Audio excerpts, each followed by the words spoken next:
Mother, help me. There's a head attached to my neck and I'm in it. The stench of liquor rises from your mouth, and with it, an ungodly headache. Help! Someone! Cut my head off. It's trying to murder the rest of me. A fiery streak penetrates your skull, trying to force your eyes open. It's a sound, a clarion call from hell.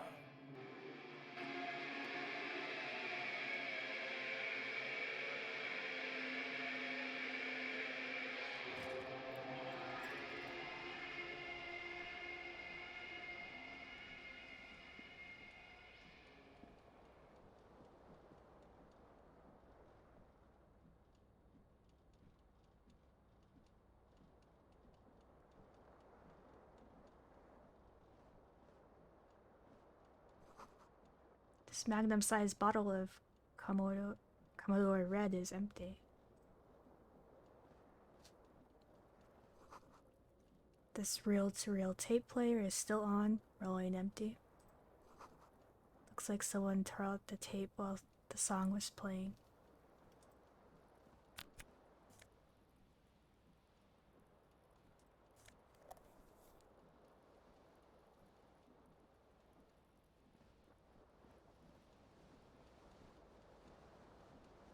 The window stands broken in its frame. Cold wind blows in. The morning light hurts your eyes. It's hazy, but you see the ocean and some war-torn buildings. Assess the damage. What do you mean, assess the damage? How would you do that? What are you even trying to do? Nothing, apparently.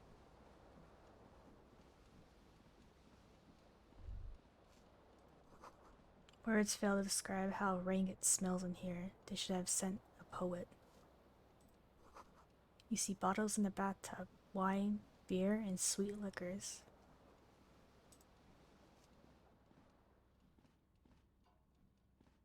A mirror hangs above a bent and broken sink. In a fierce discharge of masculine energy, someone has ripped half the faucet off.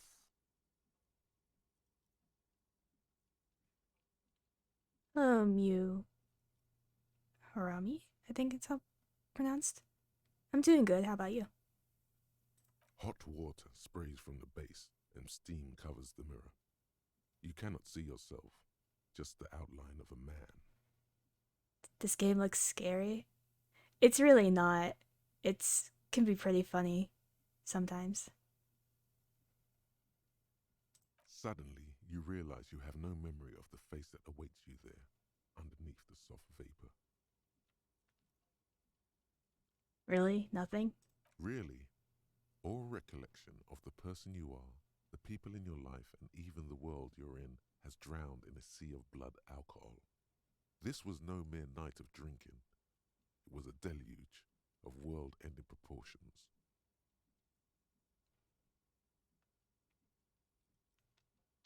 Oh, that's nice. I like hopping into new streamers' streams as well.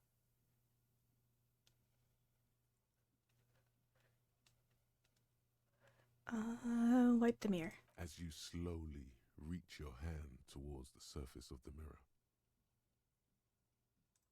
Abort. You clearly have not thought this through. You won't like what you see there, and you will never unbecome it.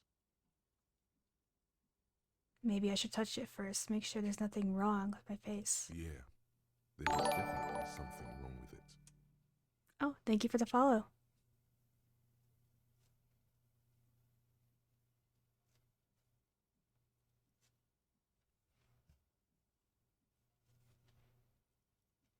What? What's wrong? Where to even begin? There is the bloatedness, then the swollenness. It's like there's an upholstery of alcohol underneath your skin. At least my tongue is okay. It's not. It's swollen and snail-like, wriggling between your fingers. I'm sorry. Bet you are. Your nose feels like a small balloon in the middle of your face. It hurts when you honk it. It doesn't appear to be a particularly tiny nose either. Not with all the drinks it's absorbed for you. Wipe the mirror now. Behold, you have no idea who this thing is, do you? Of course I do. It's some kind of superstar. I think I'm a superstar. It appears you're also dead. There's clearly rigor mortis on your face. Oh wait, is that an expression? Are you trying to make an expression with that face? Why? How long Oops, sorry. Tongue tied. How long have I been a streamer? I've been streaming for real about a month now. But in the past, I streamed here and there every once in a while. I didn't do commentary at all, though.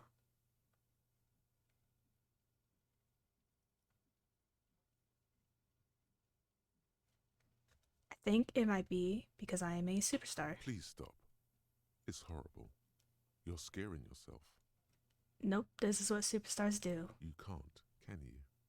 It's like it's not even voluntary anymore. You have worn that grin into your face, and now it won't come off. How long have you been streaming, Mew? What does it even mean? What is the emotion you're trying to convey? Trying to convey stardom. You should check yourself for a pulse, Check. superstar. From here it looks like a cadaverous spasm. Check for a You pulse. find no sign of life on your swollen neck. However, putting your hand on your chest reveals an irregular heartbeat. You appear to be alive, for now.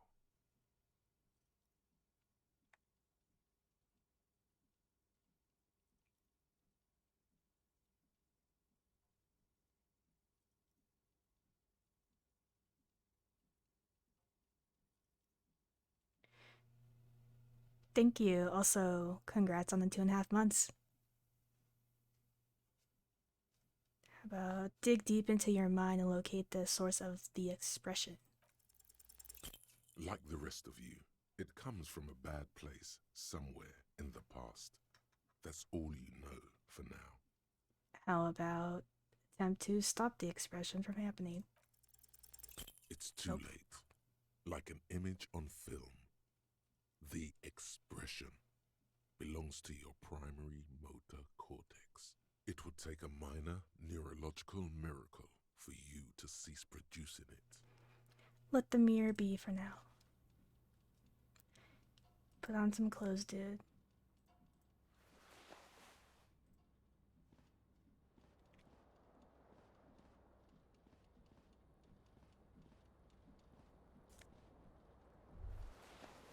You hear a jingle.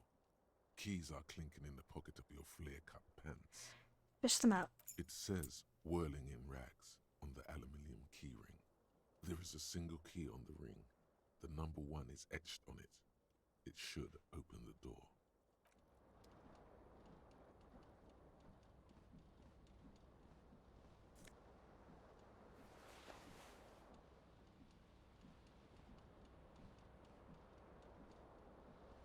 This fan has 2 chain pull switches.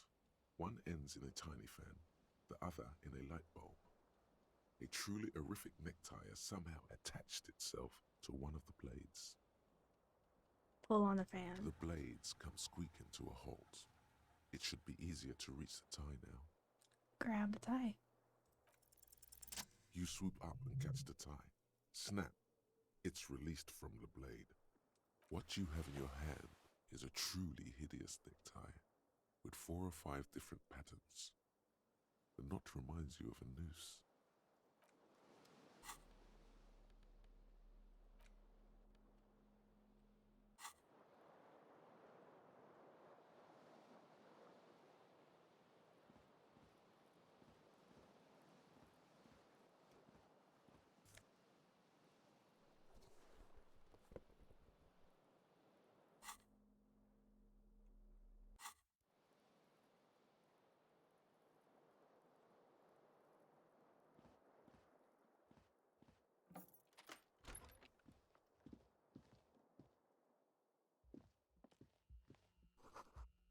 Calendar says it's March. The year is 51.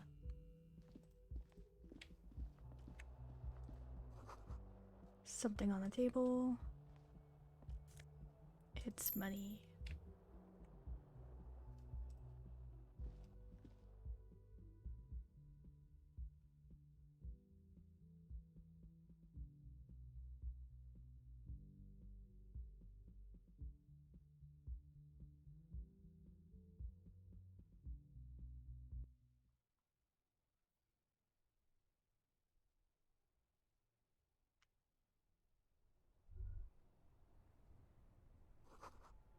Smell of the sea makes you dizzy. There's the other shoe, dude. Put it on. A gust of briny wind washes over you. There they both are.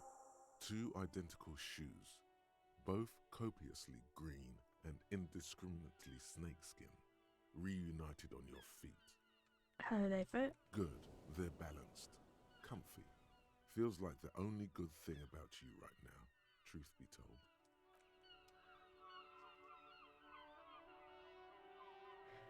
My favorite game is probably either Kingdom Hearts 2 or the original Nier. I have a hard time picking a favorite game overall.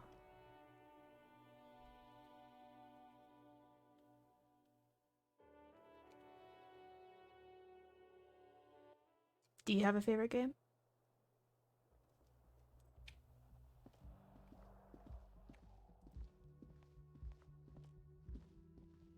Hello, officer.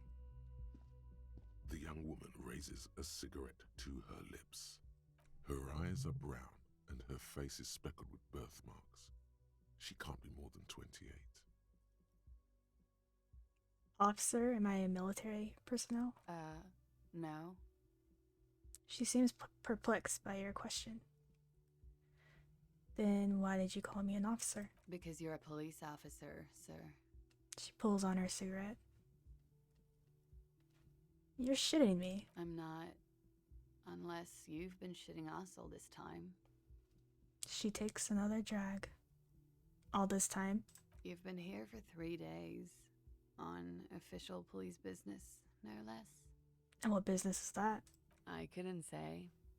In truth, so far, mostly drinking.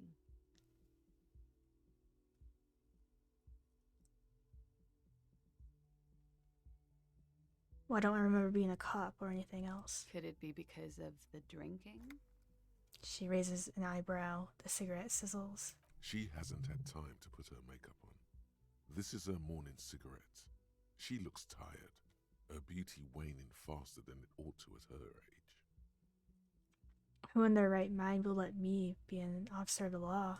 Don't be so harsh on yourself. They let almost anyone be a police officer. That's the truth. Try the expression on her and let her know you want her physically. The words have already left your mouth. I want to have fuck with you. What was that? That's not even how words are used. What did you say? Come on, say it again. Nah, I don't want to. Come on, man. Pretty, please. One more time. I said I want to have fuck with you. Goddamn right you did. You crazy asshole, you. What kind of cop are you? Superstar cop. It's been established. Okay, that's cool. Or if I can just maybe ask you to elaborate on that superstardom a tiny bit.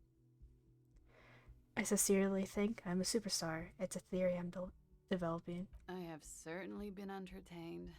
Thank you. Whatever you are, you should stick to it. Otherwise, it's gonna suck Oops. for you later when you have to interrogate me.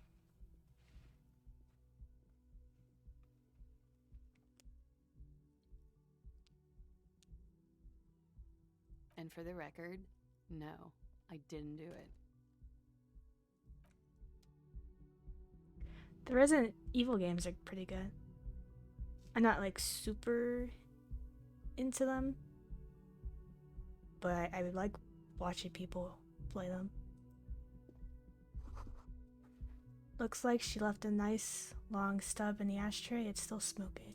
You should pick that fat, juicy cigarette butt from the tray, light it up, and smoke the living shit out of it. No, I'm good.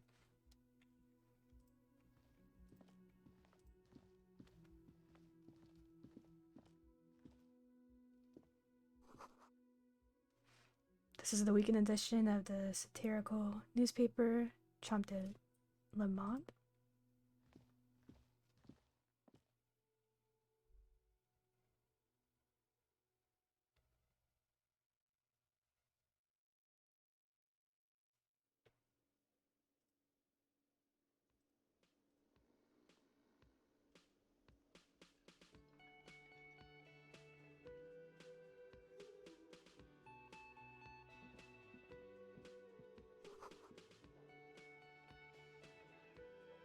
This is where the lyrics would be.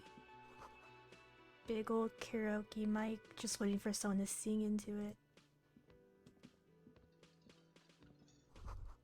The speaker is connected to the radio. The music is seasoned with static. You should totally sing karaoke here, the first chance you get.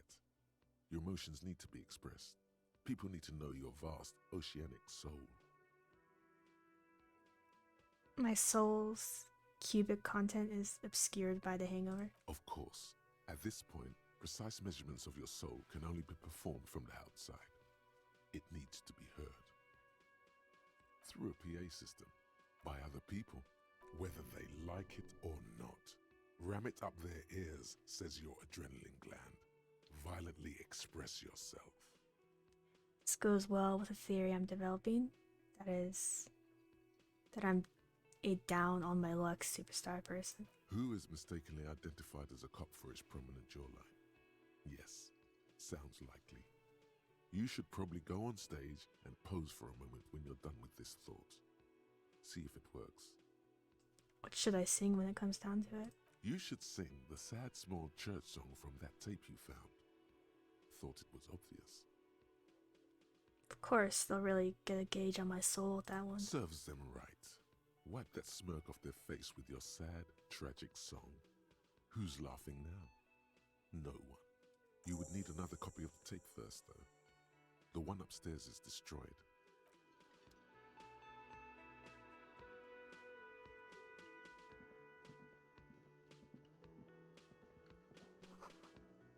The menu has been wiped clean. The word Monday is written on it. This is a water cooler. Large bubble is rising to the surface.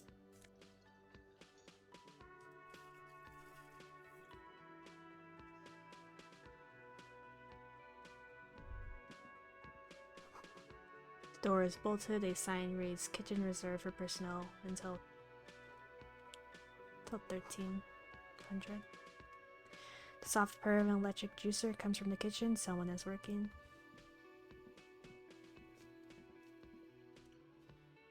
A man in his late 20s stands behind the counter, inspecting a stuffed seabird. As you approach, he gives you a sideways glance, then looks down again. Look at the stuffed bird. A competent work of taxidermy.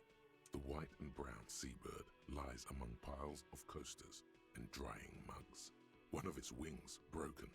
The man is trying to mend it. Looks like the bird was ripped off the shield that was used to mount it, most likely on a wall. A small engraved steel tag says, "The Great Skua, Steaquarius Skua." What happened to the bird? Look, your buddy is over there.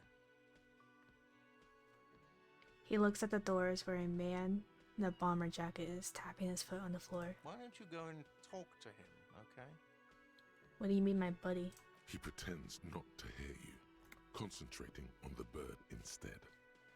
Are you the bartender? No, I'm not the bartender. I'm the cafeteria manager. He's very animated all of a sudden. This seems like a touchy subject. Understood. Mm-hmm.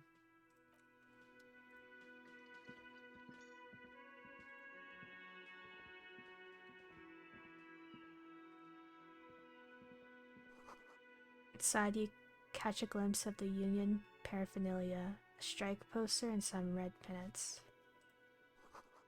The sign reads, "Mess hall reserved for union members. Doors open at 1600. This royal pinball machine is unplugged.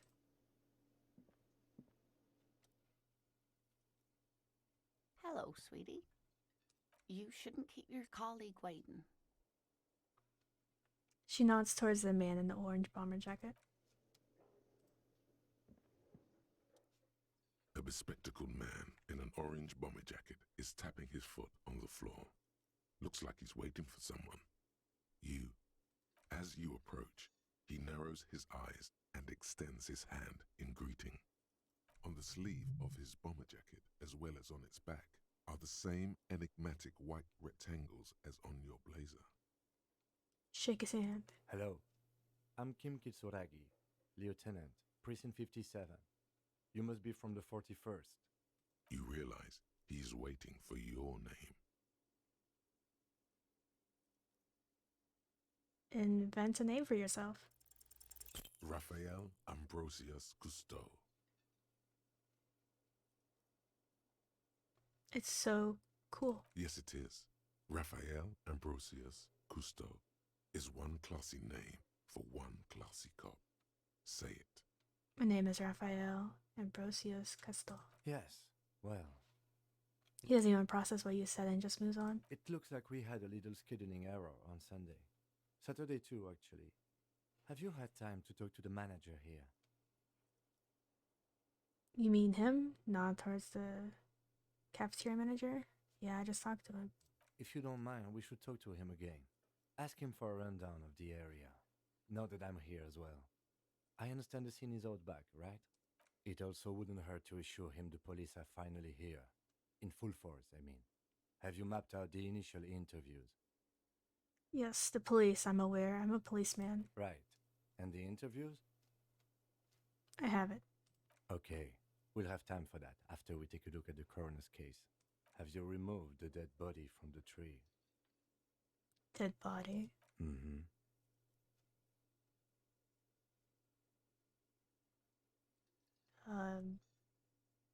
No. So, the body is still in the tree. This is the first time you detect a weariness in the lieutenant's voice.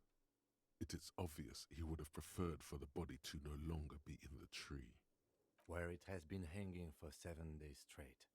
We should go there as soon as we are done talking to the owner. How can you be so sure I'm from the police? I was sent here to meet a detective from Precinct 41. You have the insignia of the Citizens Militia on your sleeve and on your back. He points to your jacket. I suppose you could be impersonating him. You could have gotten the insignia from the black market or forged it. But for now, I'm going to set those possibilities aside. I'm not from the Inspectorate General. He nods. I can't remember anything. I can see you drank last night and the night before, and that you are still drunk now. But I have seen officers go through worse. Much worse. If you need something for your headache, there is a general store nearby. But as I said, the dead body should be our #1 concern. A painkiller would be good about now. This thing is pulsating with discomfort. The best cure for a headache is, of course, morphine. They won't have that, so cigarettes will have to do. After you, officer. If you're about to embark on an investigation, shouldn't you have a badge? Wait, should I have a badge or something? You mean you don't have a badge? It wasn't on me when I woke up. Losing your identification card is a serious matter. My vehicle has a shortwave. You can use it to report your badge missing. I advise you to try to locate it as quickly as possible, but getting the body down should still take precedence.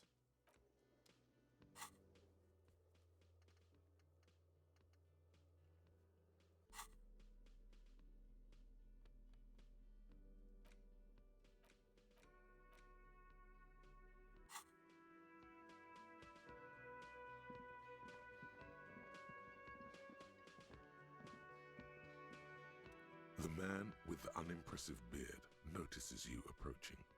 He drops the ledger he was holding and turns to the lieutenant. Mr. Gart, right? You run this place. Yes.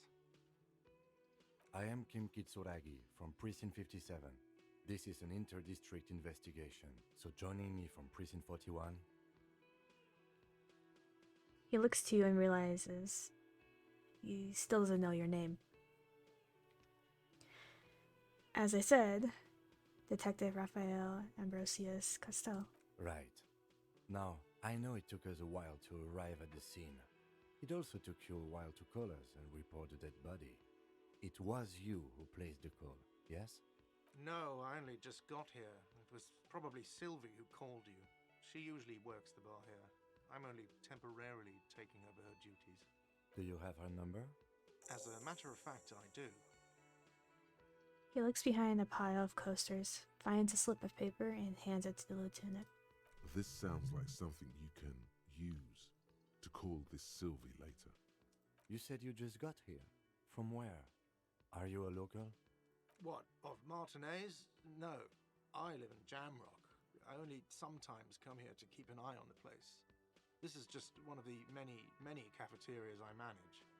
But you still know your way around, yes? In case we need directions. Yes, I know where some things are, but as I said, I don't live here. I just used to work here. And I'm not going to start working here again, if that's what you think. I didn't imply that. Detective. I have everything. You? Oh, you mean, do I have questions? Yes, he means, do you have questions for me, like a police officer would? The cafeteria manager is clearly agitated again. Where exactly is the body? Behind this building, there's a courtyard. They hoisted him up on a tree there. How did we get there then? That's easy. See that door there? First you exit through that. Then to your right, you should see a big hole in the fence. A really big one. You can get to the courtyard through there. No need for the keys. The hole is big enough for the Franco-Nigerian cavalry to fit through. Why did this Sylvie go away? She went away because none of your business. Fine. Extra fine. Who killed him? I don't know who killed him. I'm not the police. That's your job. He doesn't know. He just said they hoisted him up on a tree. Who is this they? Before you said they hosted him up in the tree, who do you mean by they? Oh, people are saying it was the union dock workers. That it was a lynching. Who exactly is saying that? The locals, the customers, the people who eat here. A lot of dock workers eat here. Sylvie told me everyone knows the dock workers did it. Did the debarders themselves tell her this, or is it a rumor? I don't really know. You'll have to ask her.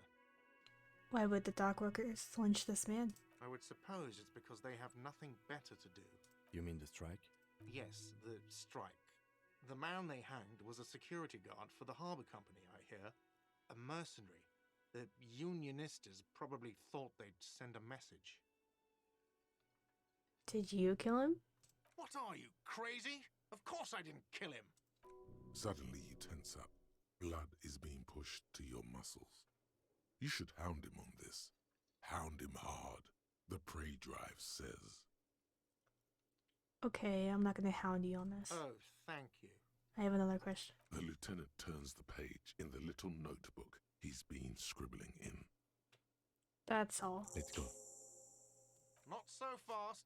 You owe me 130 real. What's real? Oh, excuse me. You owe me 130 real. He pronounces the R with a mock aristocrat accent.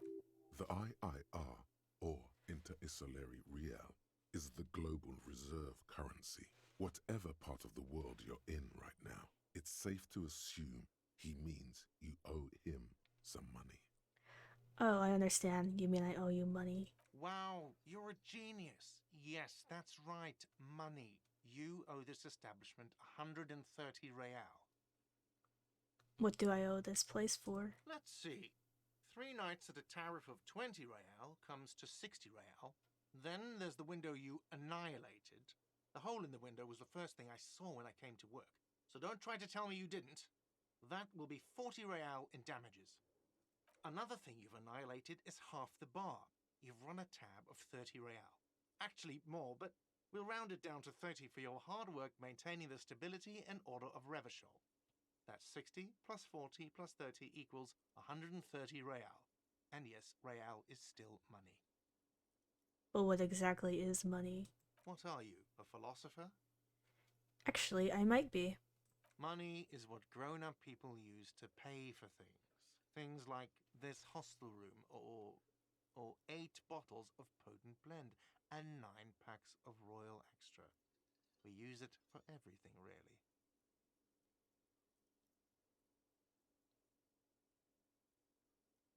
Need to show him the coins you found. Yes, it is. count them and give them to him. That's 10 plus 10 plus 20 equals 40. Now I'm down to 90, right? No, you see, that's 40 cents. Cents are a form of currency 100 times smaller than the real. I'm not even going to take this. Come back when you have 130 real. Alright. The cafeteria manager stands silently, looking at the coppers on the counter before him. He demonstratively suppresses a world-weary sigh. What happens now? I'm sorry, but he has to pay. I can't let him stay here any longer if he doesn't. If he doesn't have the money by tonight, then...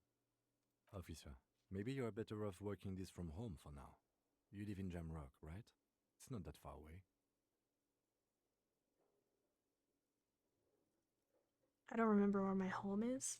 Officer, you really need to take this up with your station. I have a shortwave radio in my car. Call them, ask for assistance. We have to get this investigation started now. Good luck.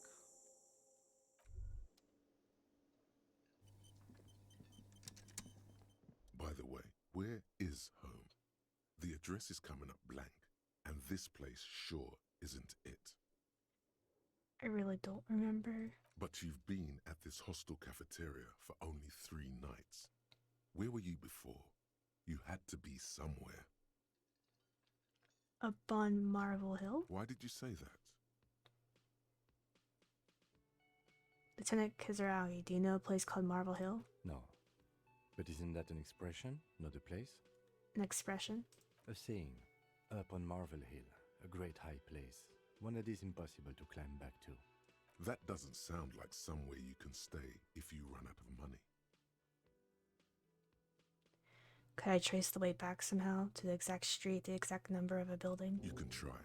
Run some addresses in your head when you get the time. Maybe a street or an apartment will appear.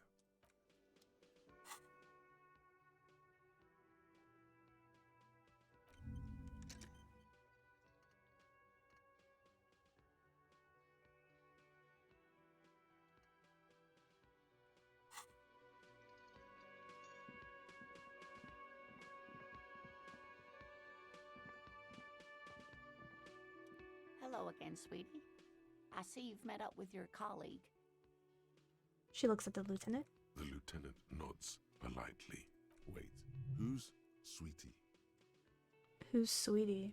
Why, you are, officer. Maybe I am. And have you found anyone to be sweet to?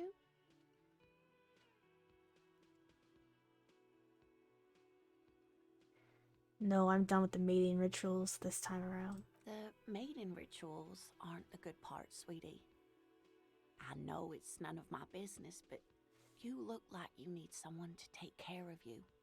I suppose all of us do at one time or another. I don't know what I'd do without Morel. You must forgive me. I'm getting so scatterbrained. I completely forgot to introduce myself. She slaps herself on the forehead. I'm Lena. My husband Morel and I are staying with our friend Gary just down the street, but I come here for tea when they're away. Her eyes glitter over the rims of her glasses as she looks up smiling. This Lena is wacky enough for the motley crew. Hire her on the spot. I don't know if you know this, but I don't know where I am or what I'm doing or anything. Yes, officer. You look rather dazed. Like a stunned fox. But surely things can't be that bad. Her eyes follow your movements with some concern. Oh my. You know where we are, right? The Whirling Rags cafeteria? It was on my keys. That's right. And where is the Whirling in Rags cafeteria itself located? See, I have no idea. We're in the city of Revshol, dear. She flashes you a worried look. Honestly, I don't know diddly squat about Revshol. What kind of place is this? How would I even begin to tell you? Revshol is the most beautiful city in the world. We're fortunate to be here, you and I. I haven't seen very many other cities personally, but everyone says so. Revachol is a rare jewel. This city used to rule the world, though it has seen better days. There's a pause as she studies your expression. You must look quite lost. Speaking of history, you know what year it is, yes? It's the spring of 51. That's right, dear. How splendid. Here, take this pen. Knowledge should always be rewarded. Her relief is palpable. She was getting pretty worried about you there, but now she relaxes her shoulders. Outside, the melting snow seeps into the cracks in the walls and the cobblestone streets, all the way down into the sewers. Above ground, the first Maybells blossom. You can feel it, a great cold. Then the shiver passes. I can tell that this is taxing for you, so I'll just ask one more question. What regime are we living under? What mode of government?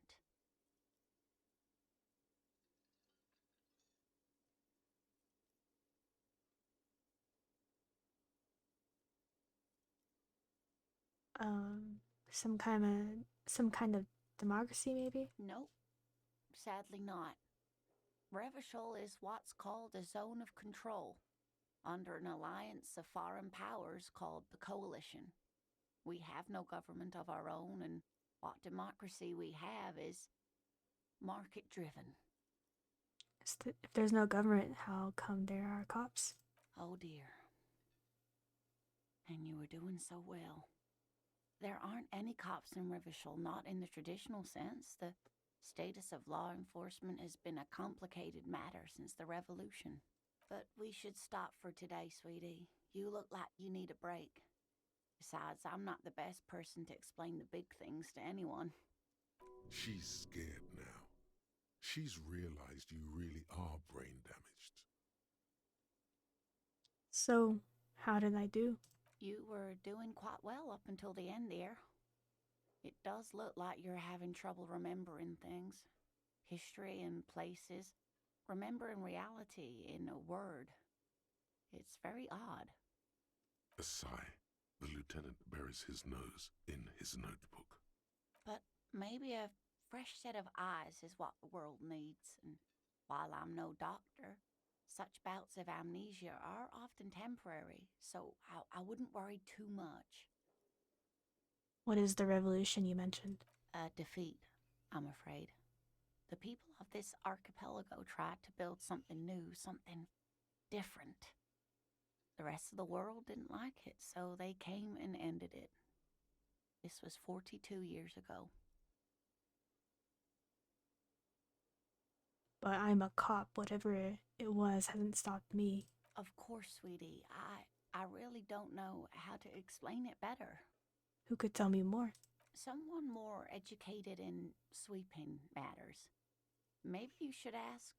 She turns to the lieutenant. No, I'm not an encyclopedia. I won't be a guide either. I'm a detective. Of course. Then I don't know. Someone rich, maybe? Wealthy people are educated. Though I don't know where you would find a wealthy person in Martinez. That's a good point. This doesn't look like Rich Central.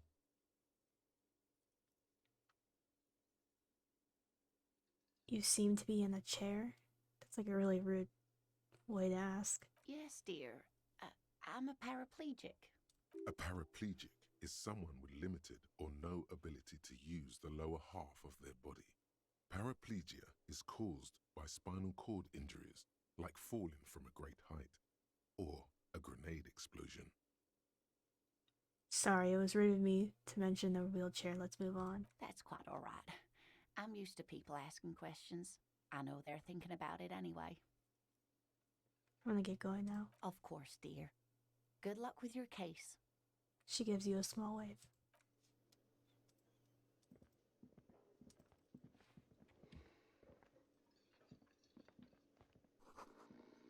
Bottle of rum has been knocked over. Beautiful dark liquid is spilling out. A man is sleeping at the table, wearing mud-caked boots and rolled-down overalls. The back of his shirt reads, Wild pines encircled by a logo with a tree. A colourful piece of plastic is dangling from his carabiner. Makes your fingers itch. On the counter, rolled out of his open hand, you see a blister pack of headache medicine. Pick up the pills. The man does not mind. You probably need them more than he does. Inspect the piece of plastic on his carabiner. It's a dock worker's ID, doubling as a shift card and a job permit. A young, able-bodied man stares back at you from the photo. Santiago S. John.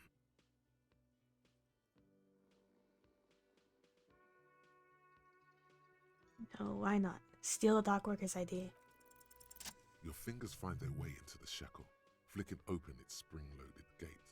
The metal loop holds the plastic ID and a leather-bound pocketbook. And the man? The man emits a loud snore. Is he about to wake up? Doesn't look like it, but you never know. Better be quick. Does the lieutenant see me? No, he's looking the other way, perhaps purposefully. Just close it. The sleeping dock worker has little to say about your actions. He remains silent.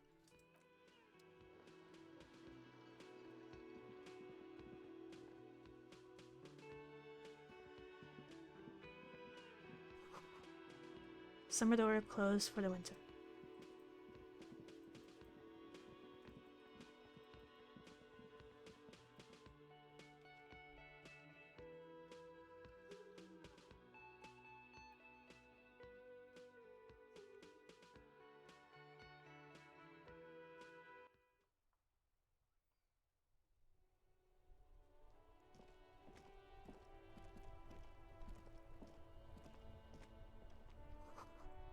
Street sign reads, "Fuck the police."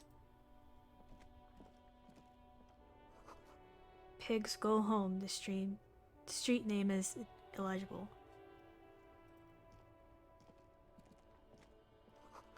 Heap of snow melts in this wheelbarrow.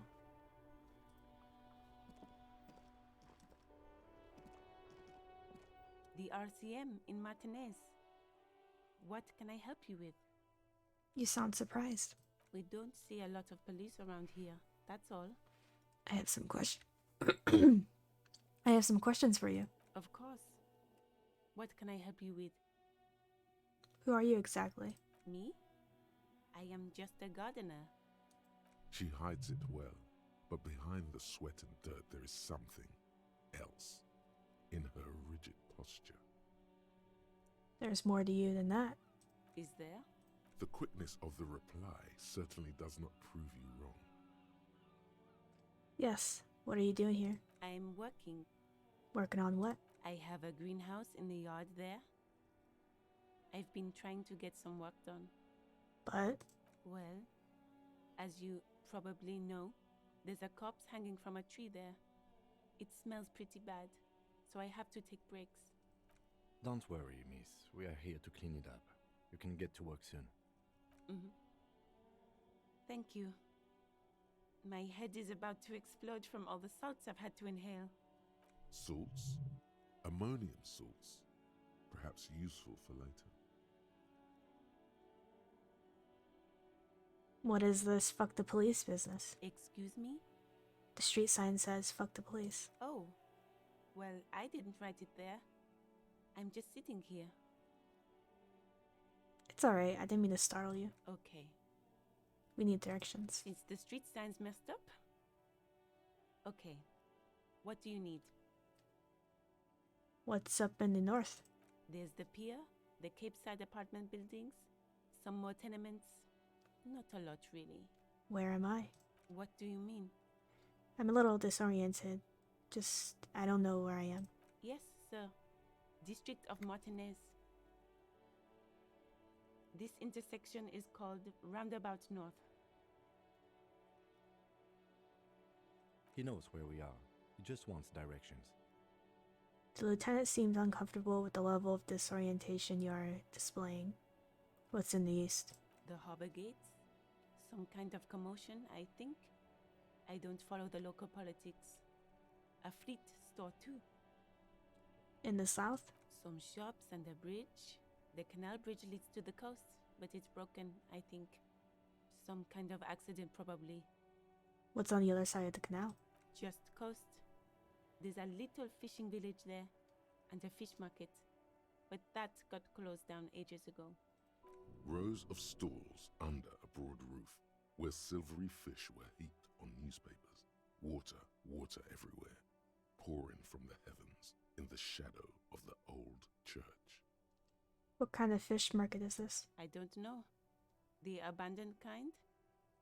It used to gather every spring, but there's nothing to do there now. Just drug addicts. What's in the west? It's just water. No, actually, I think they call it the Martinez Inlet. There are some islands in the bay, but they're hard to reach. The corpse, where is it exactly? It's there. In the yard, right through the hole in the fence. Even all the way over here, there's a drop of death in the spring air. That's all for now. No problem. She nods, brushing a fleck of soil off her cheek. She's very well composed, back straight. Of course. I won't hold you back.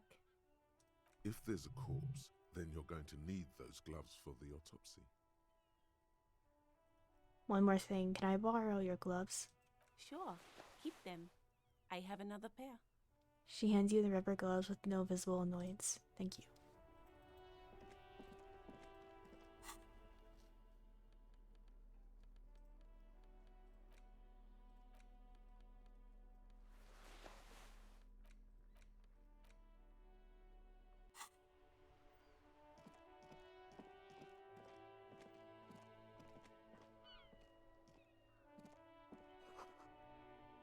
There's bottles inside. You can pick them up if you had a bag. To Saint Ghislaine? Ghislaine? How shall I pronounce that?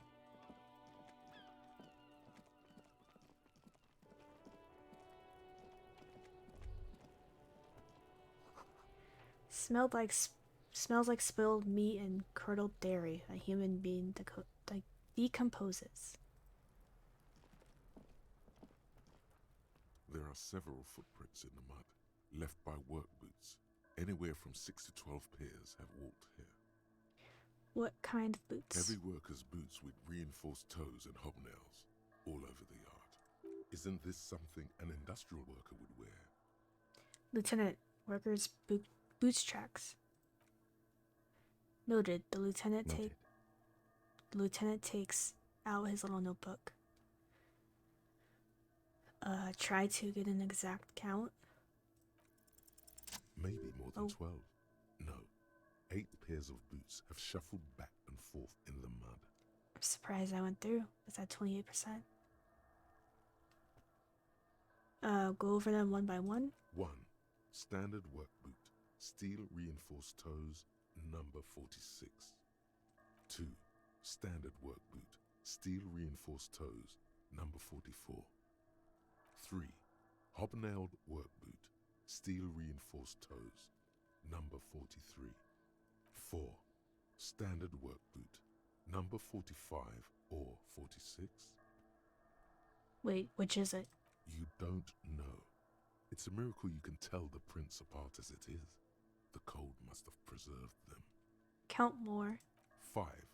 Another standard work boot, steel reinforced toes, number 44. 6. An aberration, light as air, even pace, same make of boot, but number 41. Male or female? Impossible to tell. Could also have been an adolescent. The gait is undeveloped. I'm pretty good at this, ain't I? You're not bad. It's as if the whole world darkens. Everything else has a thin film of unimportance on it, and the tracks burn in the middle of it, in a strange, beautiful way. Count the rest. 7. The glowing outline of a standard work boot, number 46. But the imprints are twice as deep as the others. The weight exceeds 200 kilograms. 8. And yet another standard work boot, Number 44. There's an aberration in the pattern of the sole, however. The right sole is smoother, more worn. How many? The lieutenant has been tracking your eyes' movements. 8. I was pretty off then. I counted 20. The same guys are going back and forth. I never got the hang of it. Hyperopia. Do you see anything out of the ordinary? Light step, number 41 shoe. A woman? Or a kid? Could be a woman. Okay. How do you know? He knows it's hard to discern sex from a person's gait.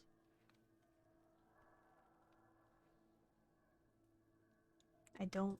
Understood. Anything else? A heavy one, 200 kilogram imprint. 200? Could it be the combined weight of two people, one carrying the other who's tied up? Let's say a heavily built worker carrying a similarly built, soon-to-be-dead man. He might be right. 200 kilograms of living weight is unlikely. One of them was carrying him over. Possibly, yes. The lieutenant marks something down in his notebook. An aberration. One sole is smoother than the other. Interesting. Let's name it the odd soul. Do you have any ideas, Lieutenant? Someone operating a workbench with a pedal? Like a joiner at the harbor. Or maybe a drummer? So one of the people we are looking for is a drummer? No, it's not. Forget I said it. We are not looking for a drummer. Perhaps it could be a driver. A driver would wear out the right shoe before the left. The accelerator is on the right. Nod thoughtfully. We should keep our eyes open around the traffic jam. See whether anyone strikes out as a potential suspect. Seems prudent, no? Yes, prudent. Mm-hmm. How old do you think these tracks are? A week, maybe? 7 days would fit the time frame provided to us by the caller, who reported the hanging. It is not impossible. How do you know? I pulled last week's forecast for coastal Havashol. 7 days below freezing. The day before, the day of his hanging, was the last warm day. Correct again. Sub-zero temperatures would preserve the tracks in a good state. The commotion here could have taken place a week ago. What do you think happened here? What do I think? A mob of people brought something heavy to the tree. One of them was carrying the victim. They shuffled around, especially under the tree. Then, after hoisting him up, they stood in a semicircle facing his direction. At first glance, this appears to be a lynching. Indeed, they all stood in a row here and looked at the tree. We've been through all of it.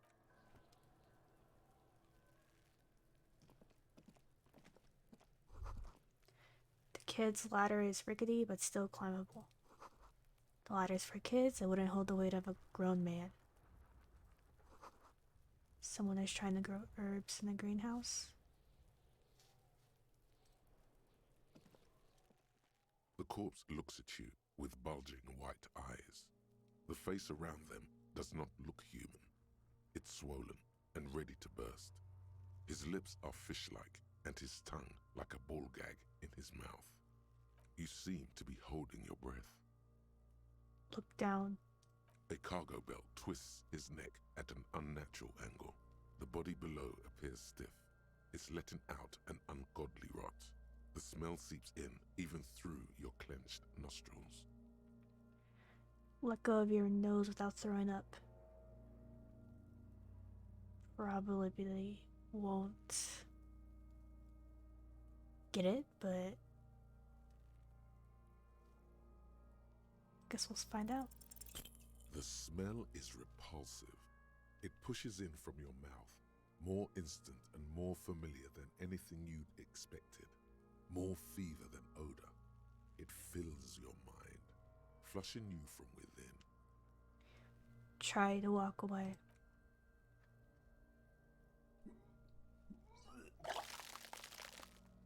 Nice.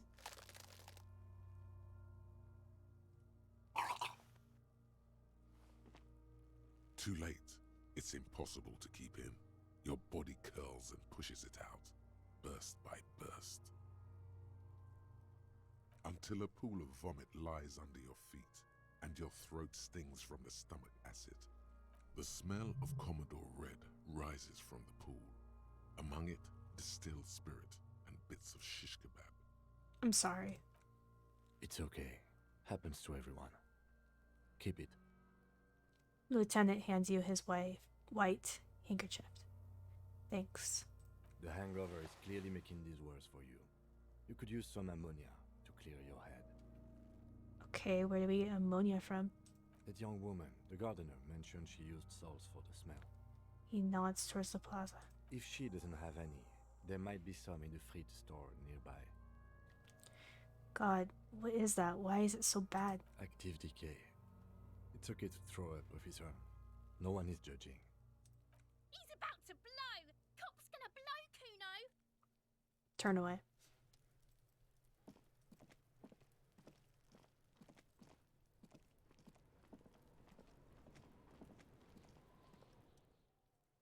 Kuno's got this.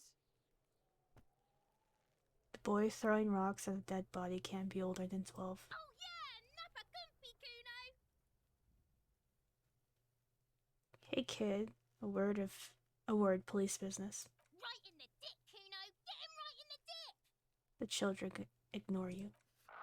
Love it in the dick. The boy is sweating profusely. His eyes are like two black holes and his jaw is twitching as if trying to break free from the empire of his body. Stop throwing rocks at my crime scene? I mean, the kids should stop using slurs, but... Fuck that! Kuno, yeah! Right in the mouthhole! Shits himself. The rake, Kuno! You should throw the rake at him, Kuno! The fuck does Kuno know what a rake is? Kuno's not a gardener. Kim, what should we do? We shouldn't do anything. I don't tempt such forces. What forces? You will see. Welcome back.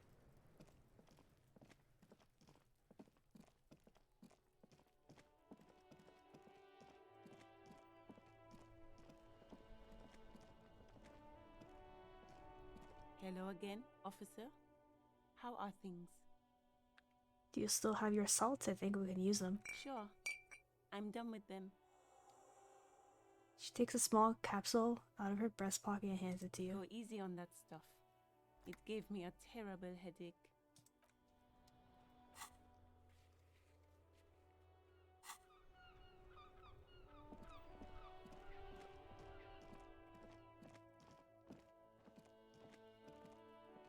You see a set of tire tracks in the brown slush that covers the plaza mosaic. What kind of vehicle drove through here? Hard to say. Your vision is blurred and you're having difficulty concentrating thanks to your relentless hangover. Why am I looking at this? Cop habit. You look at everything. This isn't case related, you think.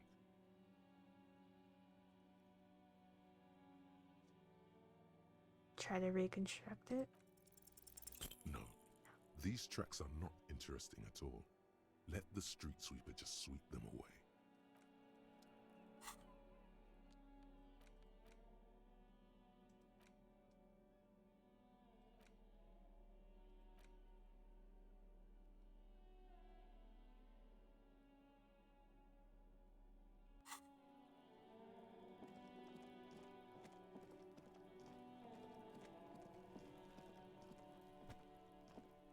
There he still is, looking right through you with his white eyes. The body below is entirely dedicated to that corpse smell. Emitting it is all it does now. The ammonia only makes it worse. The combination forces tears out of your ducts. You manage to keep it in once. The second time, not so much. When the vomiting is done, your cheeks are wet with tears.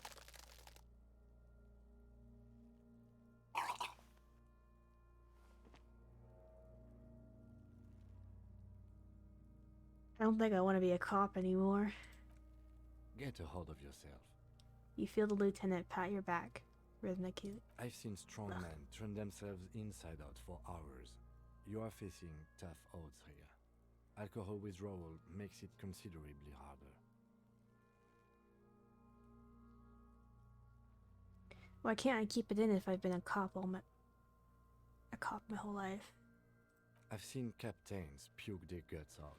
It never gets easier. You never get used to the smell. Every Monday is cadaver day. Throw up, investigate. Throw up, initial autopsy. Throw up, bag it.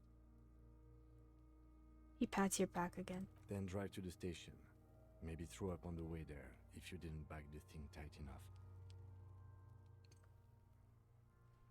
You seem to be fine. I think I've lost my sense of smell. There's a pause. Not being hungover helps too.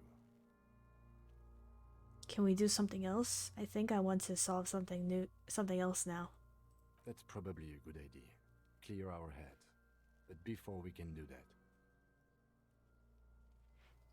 He withdraws his hand from your back and looks you in the eye. you need to get your shit together. Okay. We should go talk to the locals. Find something else to do while the wind changes. It's pretty bad right now. Give it half an hour. Get yourself together. Then come back and have another go.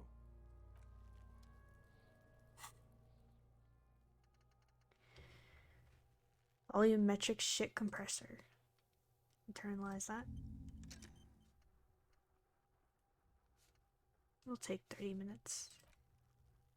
This other one will take 5 hours and 3 minutes.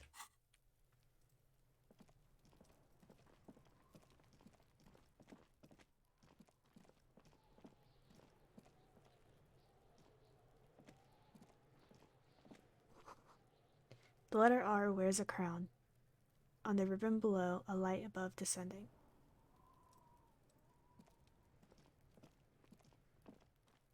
This trash container is locked. The sliding lid has a padlock that says, whirling in rags. Why am I looking at you, trash container? You're just a trash container. Just a trash container. There is no such thing. Your fingers start to itch just looking at that padlock. How do we get the lock open? We could try using a pry bar. There's one in my motor carriage, Or, Lieutenant? or we could ask for a key from the manager of the Whirling in Rags. He probably has one.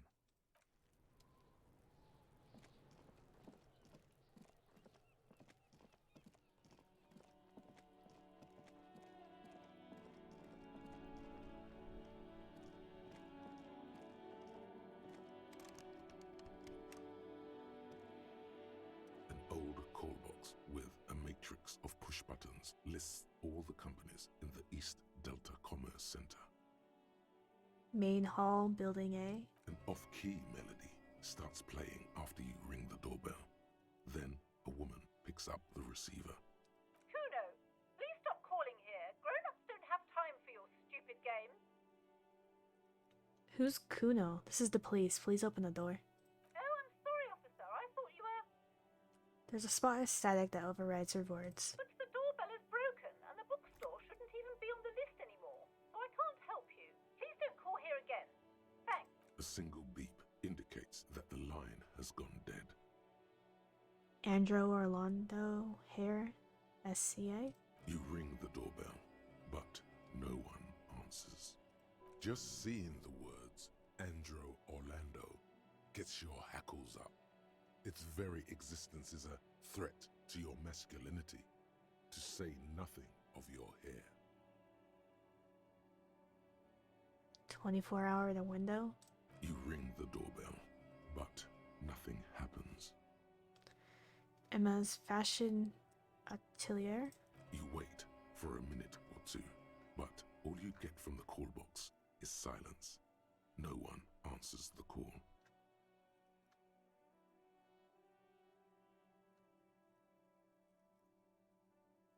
Art mid-eps?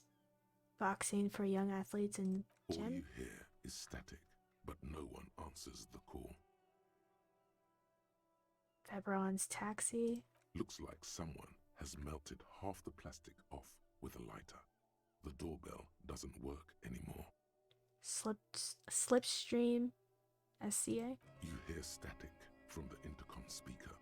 It sounds as if someone has picked up the receiver, but isn't saying anything. You can almost hear them breathe. Hello, is anyone there? Yes, hello. This is Tricentennial Electric. This is a woman's voice, crackling and fragile through the static. Have you come to place an order? Wait, but what happened to Slipstream SCA? There's no Tricentennial Electrics on the list. Hold on, hold on. Tricentennial?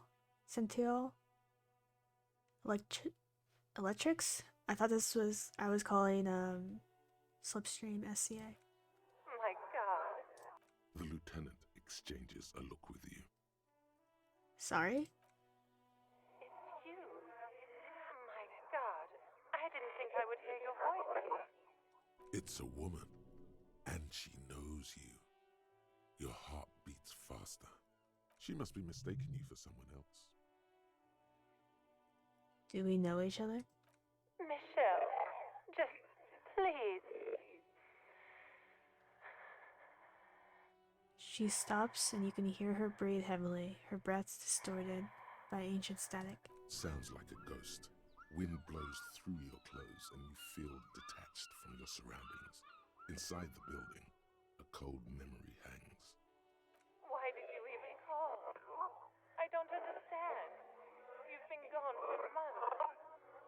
I thought you didn't care. Hold on, tell me what's going on. What did I do?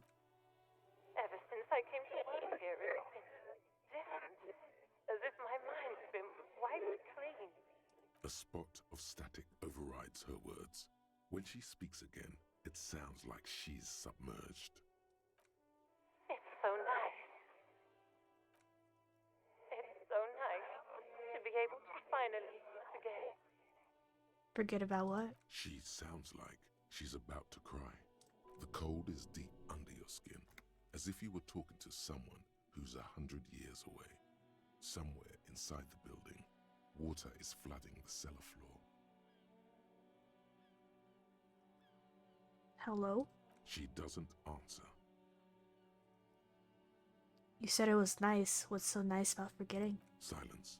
The only thing you can hear now is static and waves washing ashore on the bay. What just happened? Another seagull passes by. It's getting cold standing here, staring at the silent call box. I don't know what happened either. We should probably stop playing with this thing. Alright, it's a goodbye then. You press the number sign on the keypad that terminates the call. 12 name cards on the call box read: Fortress Accident, SCA. Silence. No one's home at Fortress Accident. Revishal, Ice City. Silence. No one answers the doorbell. Main hall, building B, whirling in rags. Nothing happens after you ring the doorbell. They don't want to talk to you. East Delta Pinball. Silence. No one answers your call. Empty card. This button looks new, but someone has removed the name card. Nothing happens when you try to ring it. Huh. This button looks new. It's probably not connected yet.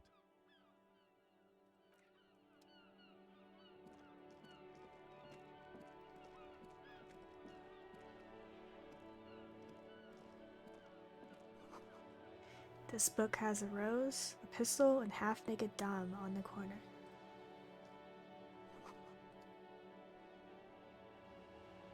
On the cover stands a very muscular man surrounded by flames. This is a book about pate? This is a book you really don't understand what it's about, nor does it seem important. A book about Boyanero culture. It promotes freedom and roaming upstream. A book about the future. The government reads your mind using radio technology. Hello, sir. Step right in. The store is open. A young girl with chubby red cheeks waves at you, smiling. Her nose is also red from the cold. Hello. Are you interested in a new and exciting book? She stomps her feet to feel warmer. What kind of store is this anyway? It's a bookstore, sir. We sell books, postcards, and some board games. It's called Crime, Romance, and Biographies of Famous People. Whoa, whoa, whoa, whoa. Hold your horses, little girl.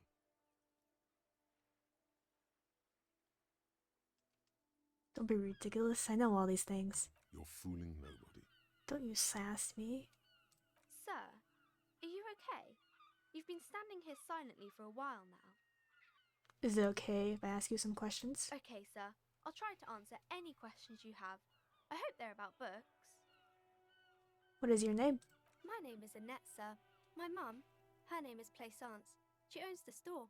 She's inside minding the register or organising the stock. The girl gazes at the window, then suddenly jolts, her eyes wide as if recalling something. Feel free to step in and browse our wares. And you're standing out here in the cold because? I'm signalling that the store is open. Otherwise, people might not know. They'd miss out on the crime, romance, and biographies of famous people. I should have a word with the store owner, maybe. Oh, no, sir. I'm happy to help Mum by luring in customers. Besides, I have some hot juice in my vacuum bottle to keep warm. Shouldn't you be at school or something? I do my studies at home at the moment. I have to help Mum keep this place running. Isn't going to school more important than this? Mum says it's necessary to do both because it builds character. Mum says a proper worker is dutiful. That's how you get ahead in life. You succeed. There is stress and unease behind these words. She's reciting etiquette. How's the business going? Mum says it's peachy. She was a little afraid at first. There's talk about this house being cursed. Cursed in what way? Cursed in the way that makes them say that no business has ever really thrived here, sir. That they all go... She's looking for the right word. Bankrupt? Exactly. But we've been doing fine so far. This sounds rather serious. I should probably look into this. We can go into the bookstore and ask about the case, but I don't see much more to look into here. The lieutenant makes a note in his notebook. Yes. Please do also look at our wares inside. The postcards and board games are there, sir. What do you know about the other failed businesses? Nothing really, sir. Mum doesn't allow me to sneak around in the back rooms or the cellar. I don't really know what's there. How does this curse manifest itself? It does not manifest itself in any way. It does not exist. I liked it better when we were talking about whether it's appropriate to stand out in the freezing weather. But Kim, the plasmic manifestations. No such thing. The lieutenant stands at your side, stern and serious. Anything else you wanted to talk about, sir?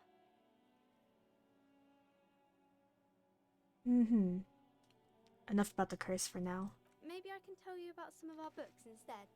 What is this crime business? Crime fiction is about murders or burglaries or things like that, and the work of a policeman or a private detective who's trying to solve a crime and catch the criminals. Hello,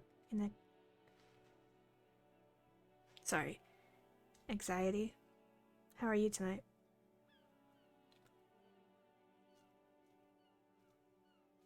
Okay, I get it. Crime, murder gets people going. And it's kind of like a puzzle too. You can guess who the criminal is or how the good guys are going to catch him. I'm doing good. I'm a policeman myself, by the way. You don't look much like a policeman. She examines you as if to find something policeman-like. Huh, well, what does a cop look like then? Didn't mean to offend, sir. Sorry, sir. It's just that you don't look like Dick Mullen. She points to a book cover on which you see a strapping Vespertine man. He stands grimly over the body of a dead woman. I used to look... You know, nobody actually looks like the guy in the picture. That's just a stupid fantasy of a man. She looks at Dick Mullen, frowning. That's not a healthy look. Muscles get bigger, heart grows weaker. Alright, that's okay. Muscle training is flower arranging for men. I bet he thinks he's real manly like that. He isn't. It's just unhealthy. She examines the picture closely. The Vespertine detective exhibits few signs of health or unhealth. Poor vitality is no way to cop, little girl. I can take him down easy. Sure you could, sir. He's just a fictional character. He's no match for your strength. Maybe you can show me some real police work, sir. Like in the books. Cover image of Dick Mullen seems to stare at you with harsh disapproval.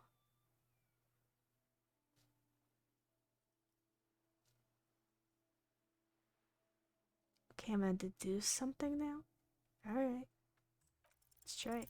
The girl keeps her hands folded, hidden. Why is that? Hey, why do you keep your hands folded? What do you mean, sir? She looks wary. You don't need to be worried. I'm here to help. She looks around anxiously. Her hands remain folded in front of her. She doesn't want to show them. The lieutenant stands by, looking at the two of you with little interest. It's okay. She brings out her reddened hands, her nails frayed, nearly chewed down to the flesh. You bite your nails. And you knew this from me keeping my hands folded? There were a few other hints. Well, that proves nothing. Anyone could do an easy deduction like that. Fine. Do better. Deduce something about me. You're quite sober. She snaps back quickly. The lieutenant does not flinch at the comment. He does not flinch even a single bit. He is intensely not flinching. It takes effort. And I'm having a grand time. I sure hope you are, sir. She rubs her red nose. There she stands, swaying on her feet, assaulted by the early spring breeze. She smiles at you. The whole situation suddenly feels familiar, somehow.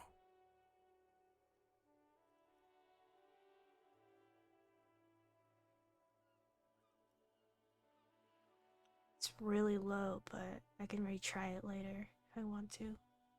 Let's try it. You have absolutely no idea. Familiar? How? You must have forgotten something you heard again. Who are these famous people? Oh, kings and queens and generals of old, or artists and writers, or musicians, those kinds of people. There's usually something extraordinary about them. She scratches her cold reddened cheek, then continues. I think that's why people read them, to find the secrets of their fame. Seems like most people who read those books fail to get more famous from reading them. Right, I have a different question in mind. I'll see you around. Volumetric ship compressor. Bizarre scientific news from Revachol West today, where a police officer's shit has been observed at a pressure of around 495 gigadecimals. These metallic hydrogen levels of shit togetherness were thought to exist only at the center of collapsing stars, not law officials. It remains to be seen how long the shit singularity lasts.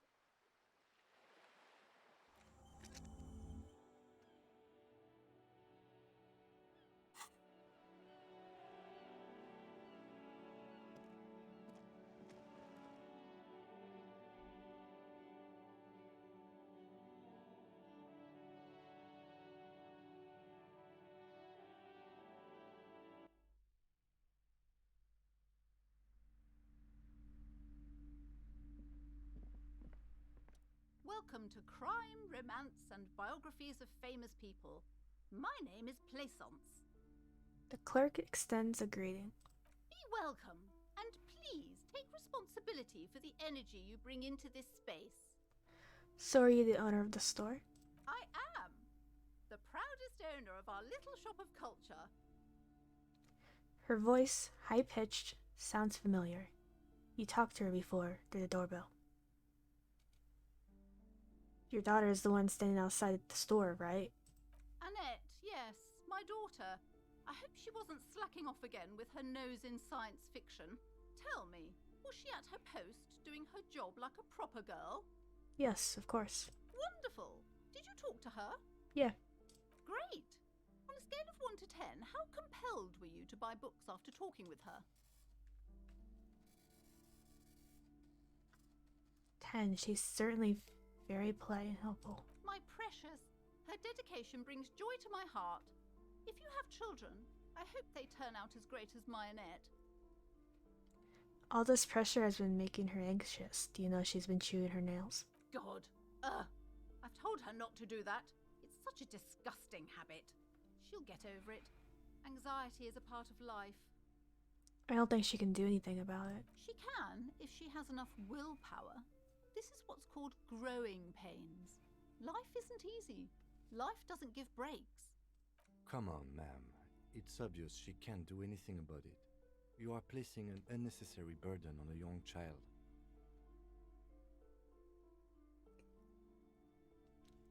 What you're doing is wrong. Even I know that. And usually, I don't know about anything. She stands stiff and severe, silently fuming. 10 or so seconds pass without change. Oh no. Hold on. I need to invite her inside and apologize. She must be freezing out there. There. I don't know what to say to you. My husband, he tries to teach me business lessons. I have what my mother called a dull mind. All this stress. Is this husband Annette's father? Yes. My husband is a successful entrepreneur east of the river. If only he were more involved in the business we're running up here. No matter. Soon we'll both be off for Grand Couronne. Wait, Grand Couronne? What's that? It's a proper place to live. One of the most peaceful neighborhoods east of Jamrock. You may know it for its massive housing projects. Most of the buildings are empty at the moment. It's a great opportunity to get ahead of the crowds. Better times ahead for sure. And your husband's also involved in the bookstore? He made the initial investment. Since then, he's been what you might call a silent partner. Is she an only child? Yes, I'm afraid so. A real treat she is. It would be nice if she had... No, we couldn't have afforded more children, really. Not in this economy. A glimmer of sadness blinks through the well-crafted exterior. Why not? We're quite busy people, you know, my husband and I. Quite busy. Children are a lot of work. You don't look like a father, so I don't expect you to understand. I'm sorry. I'm sure you do understand. She told me she doesn't go to school anymore. She's been too busy helping me here. So she studied at home this trimester. This is a temporary solution, of course. I assure you, I of all people understand the importance of education. She will be back in school the moment the store takes off. Alright, I have something else in mind. The woman looks aloof, her features much softer. Occasionally she glances at her daughter's silhouette. What if I want to buy a book? Then why are you talking to me? Everything is on the shelves to browse. Don't you feel compelled to buy anything? See those shelves there? Go, be drawn. Alright, I'll take a look then. She smiles and nods, seemingly relieved. Farewell for now, book peddler.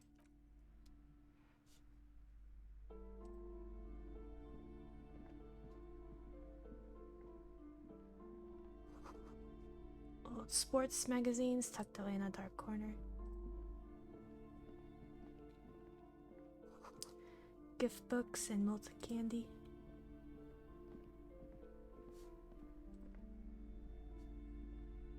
I'm sorry, sir. I can't talk right now. I'm very busy with my homework. I have so much homework now. You just can't win. Out of the rain and into the gutter.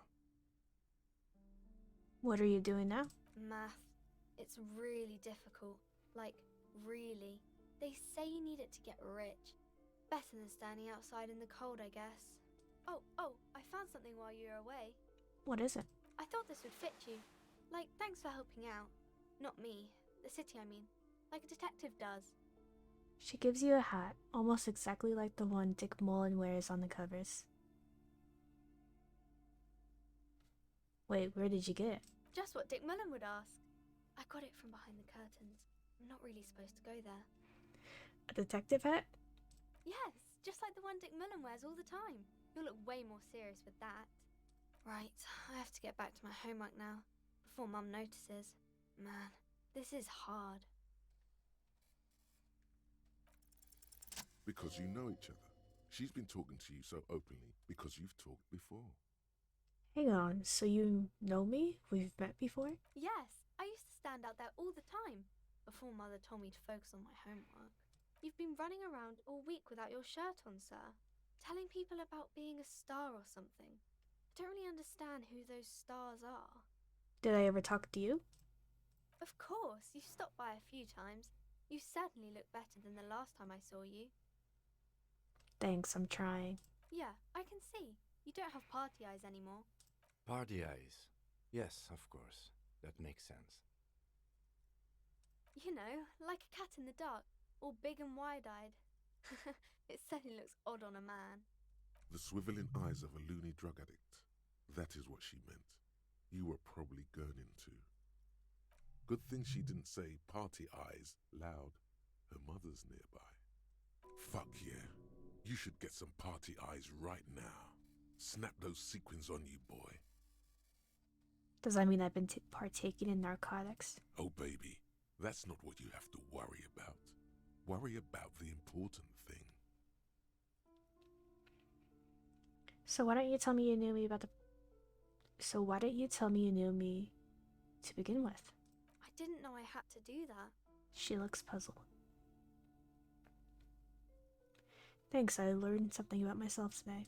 I'm glad I could help you, sir. Okay, bye.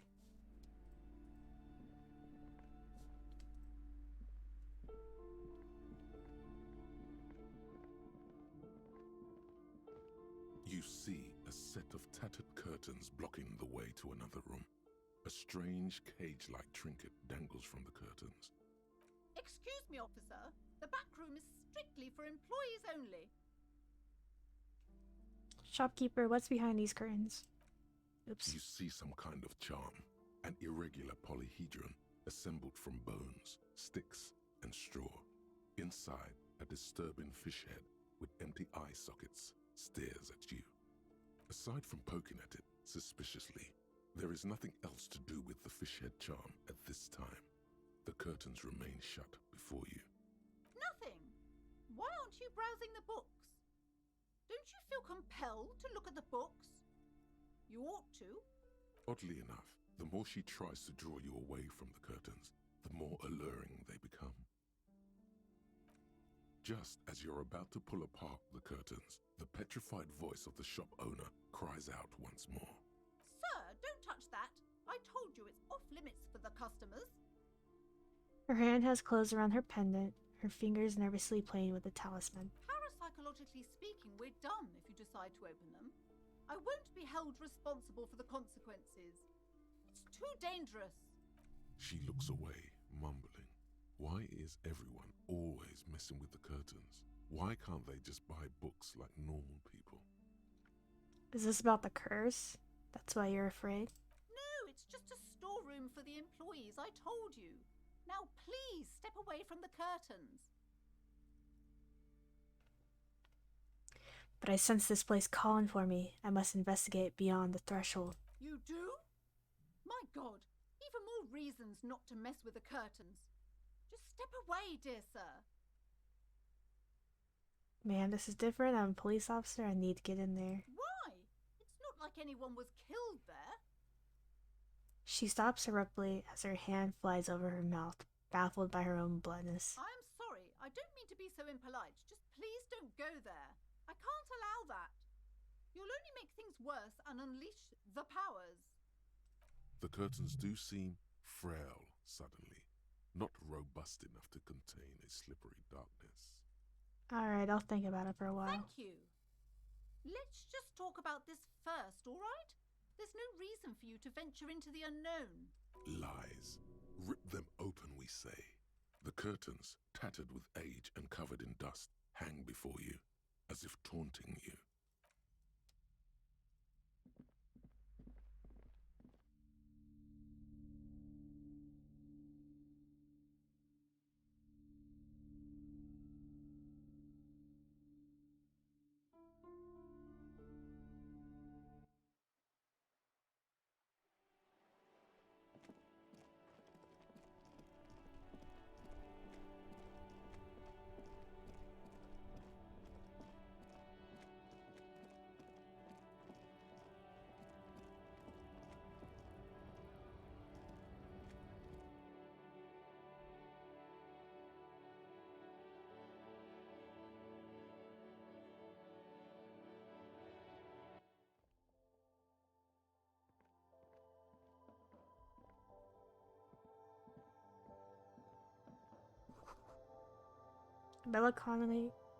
Melancholy's pop song plays on the radio. The tear machine stands in the corner. A sign says, 1 bottle equals 10 cents. What is this machine? Oh, that's the tear machine. Yes, but what is it? It's a machine for tear. You know, you find tear outside, like bottles or whatever, and put it in the machine, then it gives you money. I see. How do I pick up tear for the tear machine? You need a bag, I guess. We used to have some, but we gave them all out, so... She shrugs awkwardly. Feel free to use it if you find a bag, though. I'm sure there are some out there. Somewhere.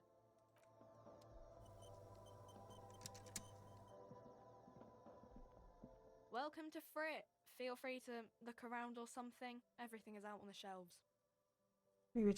She returns to her magazine. What's that magazine she's reading?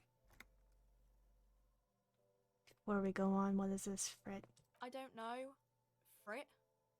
Why is it written with 3 T's? I think they think that the extra T makes it funkier. It doesn't. Let's proceed. I have some questions for you. Okay. I'm not really supposed to be chatting to anyone, but... She puts down the magazine. Can you tell me anything about the dead body? I don't really know anything. I mean, I know it's there, but I haven't seen it, so... Have a good night, Mew.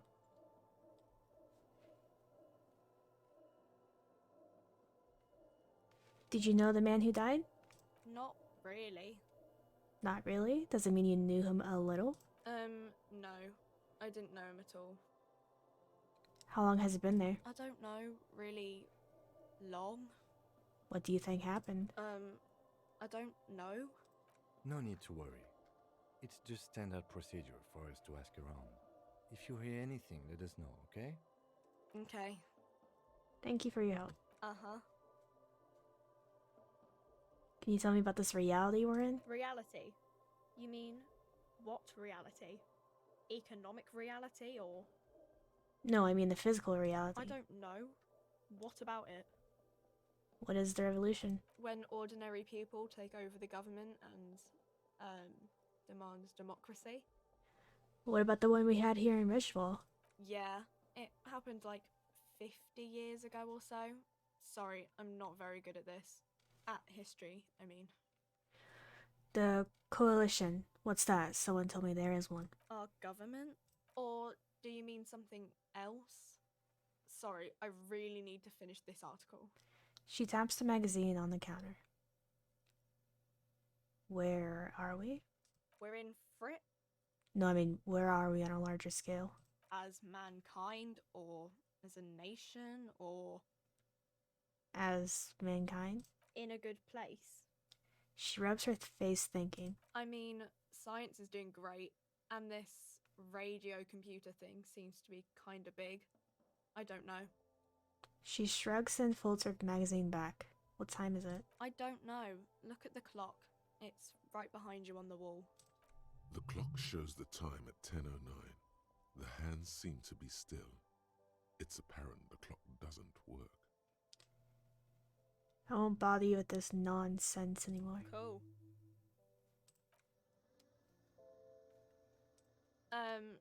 She looks up from her magazine, eyes filled with tired ennui. Yes. What we have is there, in the medicine cabinet. Go take a look yourself.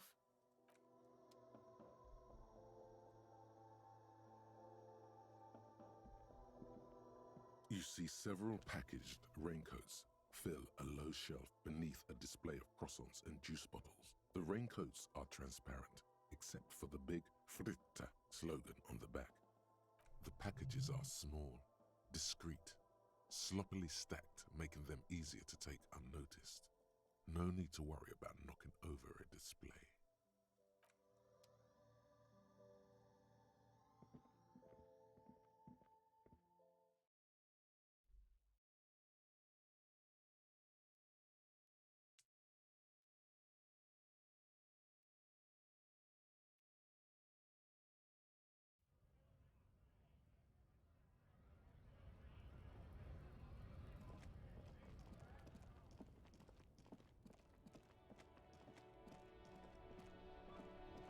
Let's try looking at the body again, see if we can do it without throwing up.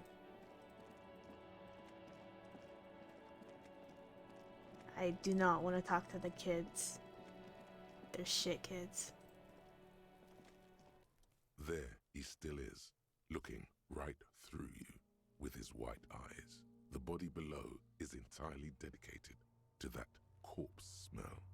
Emitting it is all it does now. Let go of your nose without throwing up. As you breathe in, the odor comes over you. It's the smell of the mind telling you to run, and your stomach to wring itself empty. With your hands at your sides and your eyes squinting, you stand in it. Do they always do that? They do after 7 days, yes.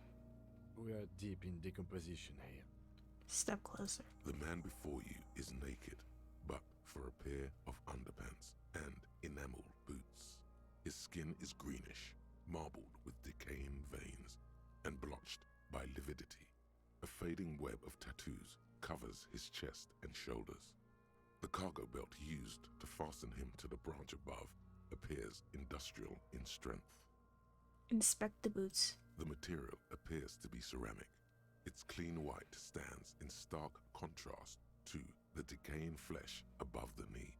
The man wore thick polymer socks, probably for padding.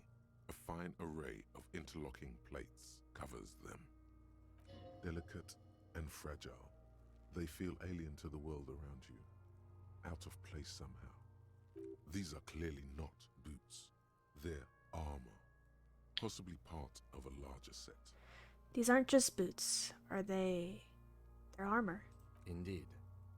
Technically speaking, these are sabatons, not boots. What kind of armor is this exactly? Ceramic plate. Zirconium dioxide, most likely. This is where the make would be. Where? Under the heel. Fair weather. Fair weather model T500VE. I'm guessing that's vitreous enamel. This is advanced stuff. What happened to the rest of it? The locals probably scavenged it. It would be odd if he had more on after 7 days. We should keep a lookout for these pieces. The armor could yield information. Maybe he'll know something. If you wear those pieces, it will help me protect your mortal coil. Why does my mortal coil need protecting? Yes, bullets will fly. They always do. And the coil is fleshy and mush and permeable. Cast it in ceramic shell. Resist death. Maybe he was just wearing these boots and there's no rest of the armor? No, he must have worn something precious underneath his clothes. They've removed all his clothes to get to it. They did not just strip him for the putrid rags. Then where are these clothes? Have you seen any around? Someone could have cleaned the yard, but that's a question for the red hat thing. I hear you talking shit about the Kuno. Come here and say it to Kuno's face. The boy shrieks at the top of his lungs. What if they told him to to strip before they hung him to meet him. They usually hang them completely naked for that. La puta madre, the Mazda, the Besmerties, and the like. This one still has his underpants. What? Are you trying to ignore me now, fuckface? Kuno, this boots shit is super boring, and the guy's a total victopaz. The material looks out of place here. It is. It's expensive. The lieutenant draws a line in the condensation of the ceramic with his index finger. We've requested similar material for our tactical units for years now. The constabularies deemed it too costly. In that time, we've lost 6 men to semi-automatics.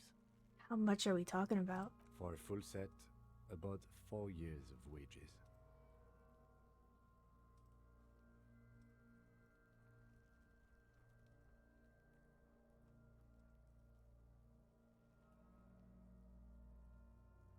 That's a lot, I take. As a wage, it's regrettably small. But for a piece of hardware, yes, that's a lot. How could this man afford such expensive hardware? That's for us to find out. Mr. Gart implied he was security personnel for the harbor company. This confirms my own assumptions. These look pretty advanced for a security guard. I agree. This equipment is way beyond what a guard can afford. Knock on the boot. A small bell-like sound fills the air, like tapping on the side of a porcelain cup. Suddenly, your biceps coil up. Your elbow is sharp and cocked for a punch. Sounds fragile. It's anything but. This material is a kinetic redistributor. It spreads kinetic energy horizontally, from plate to plate, dissipating it entirely. See? Faint, organic lines cover the plates where they separate into smaller ones. These plates then divide into smaller plates until there are hundreds of them altogether. Pull the boot off. The stench fills your nostrils.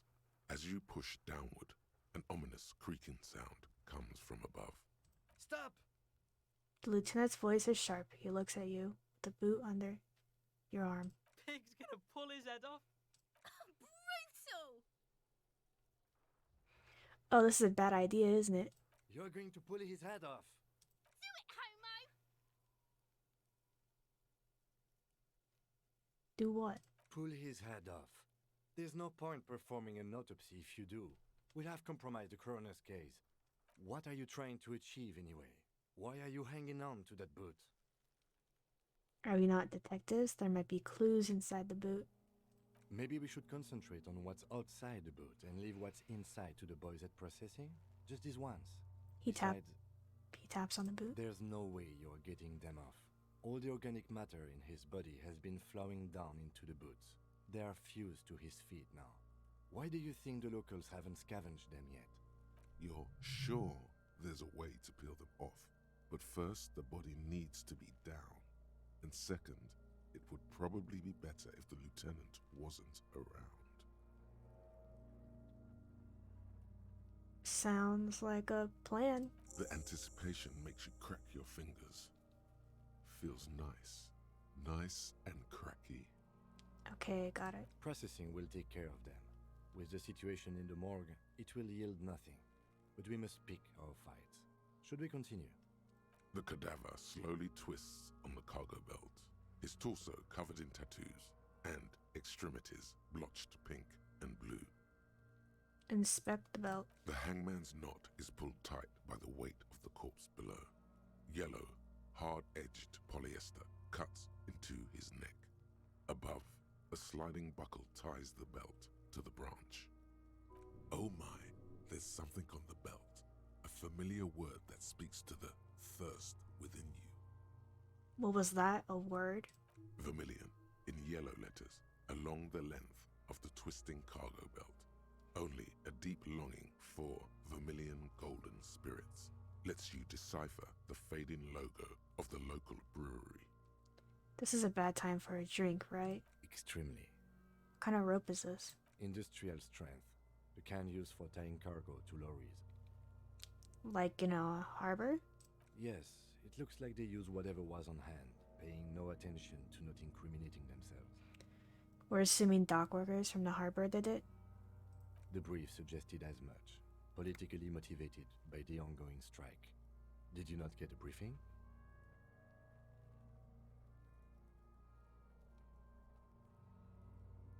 My past has undergone total annihilation. Nothing remains. My mother, the love of my life, certainly not a briefing. Okay, you should ask me for one the first moment we get. They sure want him to stay here. The polyester seems strong. It's not merely polyester, it's steel reinforced. See these lines? This is where the wires run. I see rabbits for more than 20 strands. This makes getting him down much more problematic than I had assumed. How'd they even get him up there? A noose is one of those things that's easier to use one way around. Did they climb up using the kid's ladder? That ladder can't carry a grown man. I didn't see any splintering either, did you? I think they lassoed the branch, then pulled on the belt to close the buckle. The cadaver hangs from the cargo belt, limbs limp and torso covered in tattoos. An intricate web of blue lines stretches across the torso, from the right shoulder to the solar plexus. Each time they intersect, a small white star is formed in their crossing. Hundreds of fading asterisks riddle his skin. Their concentration is highest around his heart.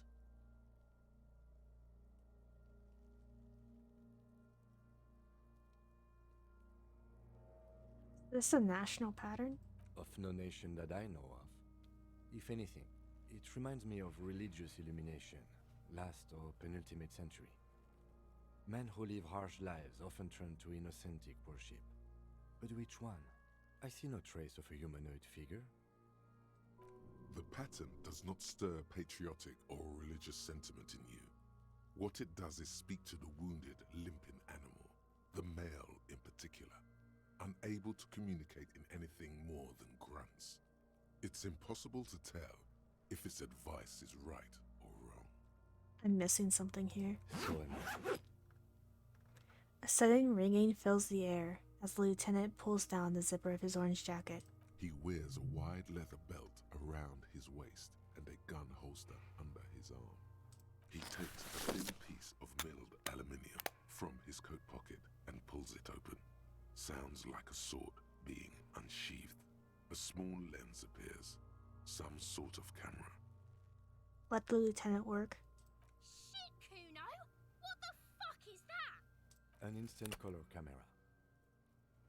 He produces two metal-capped ampules and clicks them into place on the side of the apparatus. A thin slot shines there. I have only 2 ampoules, so nobody move. I don't want to waste one. He points the camera at the corpse. Peering into it, the lens needs adjusting, then A sound, a shrill flash, followed by the breaking of a small ampoule of glass. You see streams of color pour onto the thick, glossy piece of paper, rolling out. In case we need it. cool machine. Yes, it is pretty cool, isn't it? There is only one ampoule left. Use it wisely. What do we need this photo for? It contains insight to the victim's person. By his build, I'd say this was a man of physical violence. The story he wanted his body to tell was important to him. It is his letter, to us. Someone should decipher it. We'll need to show it around. Can I have it? I should look at it later without the corpse smell. Sure. Just don't lose it. He hands you the piece of rolled up photo paper. It's no larger than a pack of cigarettes. The glossy-eyed corpse looks by, his mouth mute and his skin as colorful as the chemical rainbow on the photo paper, teeming with opportunistic organisms. Look him in the eye. His eyes are milky white and blind to the world, protruding comically from their sockets. There is no one home, just subaquatic terrors there. Dark brown hair grows on his head. His face is ready to explode from the organic processes inside.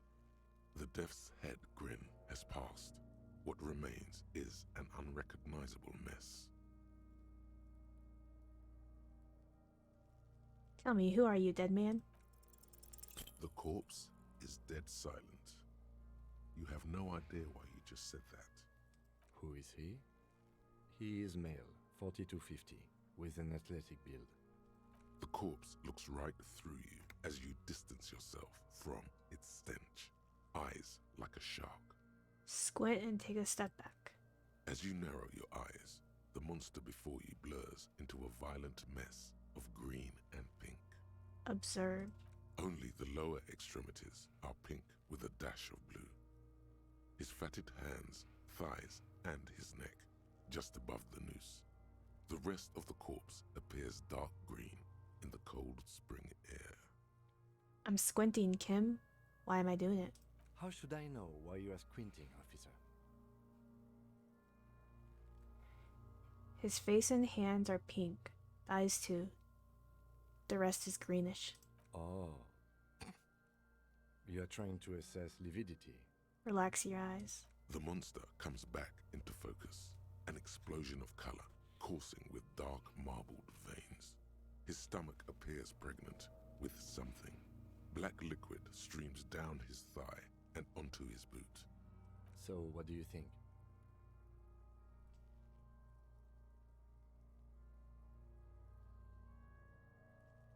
I don't know what to think. What do you think? I think he was upright immediately after death. Blood has gathered in his hands and feet, and his neck. He points to his fattened chin. The noose acted like a tourniquet, keeping the blood in his head. The hypostasis here is in tune with the hanging. That's what I think.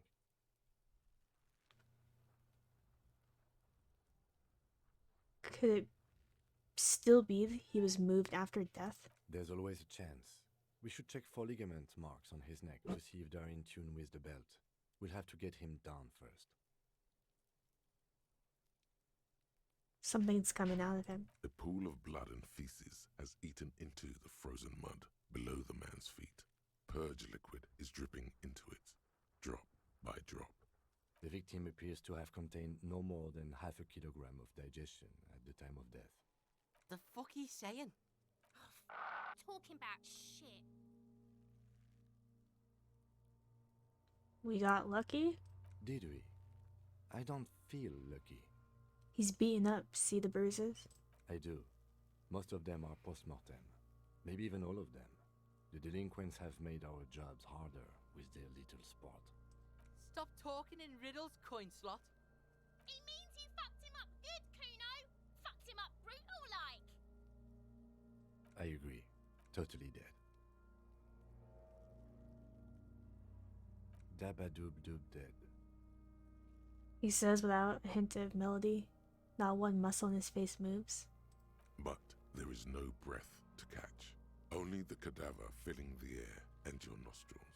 He slowly rotates before you, decomposing. So, how do we get him down? Oops. As you narrow your eye, only the lower the cadaver slowly Are you sure we finished the preliminary examination of the cadaver? We might miss some of these things once he's down. We've been thorough. Do you have a plan for getting him down? The steel-reinforced belt presents a unique challenge. I brought chain cutters, but I don't see a good angle of approach to the belt. The cadaver is a good 1.2 meters up. Neither one of us can reach the belt without assistance. And even if we do, there's the question of cutting it. Maybe we can shoot him down. Yeah! Bang bang time, pig! Shoot his head off!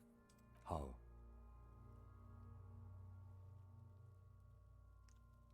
Just shoot the belt, the bullet will break. It absolutely will not, officer. That's not how physics work. It will maybe cut one thread loose. Yeah, now we're talking. Entertain a Kuno with some shit. They'll miss! The pigs will miss, Kuno!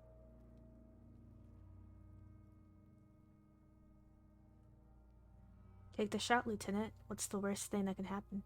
I'll blow his head off. Take it! Take the shot! Yeah, take the shot. Kuno wants some of that shit. Silence. With his elbow sharp, the lieutenant unzips his jacket and produces a lightweight firearm. He drops a paper cartridge in the barrel, separates the scouring stick, and gives the cartridge 5 tucks, securing it in place. He then steps back and assumes the fellow's stess position, taking aim. The corner of his eye twitches. His finger is on the trigger. Where are you? You aiming, Kim? Easy does it, partner. The chick's voice is drowned in a shrill blast that echoes off the walls of the surrounding tenements. A cloud of smoke slowly parts in the air as the lieutenant steps back and says to himself, God damn it. A lot of things were wrong with that shot. The Phalostes was the wrong choice. His shoulders were raised, but above all, he cannot trust his eyesight. Fucking idiot! Mookaba asshole! Kuno could have hit it easy, but then Kuno's not fucking handicapped, is he? It's okay, man. Kuno's sorry too. Kuno feels sorry for the Beano Cloud. The lieutenant doesn't say a word, just looks at the gun in his hand. What now? I have to say, it's beginning to look unlikely we can get him down without assistance. You know, you don't feel like too bad of a shot yourself. I can try to shoot him down myself. It's bad as it is, us shooting firearms like punks here. Go ahead, I'm not stopping you. Just don't hit the victim. I'm gonna need your gun for this. They only have one gun! Oops. This is the sorriest pair of pigs Kuno's ever seen. Officer, why do we only have one gun? He asked, carefully loading his pistolet. Remember when I told you I didn't have my badge or uniform with me when I woke up? I don't have my gun either. That is even more unfortunate than the badge. You need to contact your station about it as soon as possible. Try not to lose this one, please. Take the gun. Yeah, take it, you fucking banana pointer! Take it and shoot yourself in the mouth! Feel the weight first. The cold piece of bakelite and gunmetal is surprisingly light. Your fingers fit right through the guard, instinctively resting on the trigger. You've held this, a P9 armistice, before. At some point it probably used to be your choice of firearm.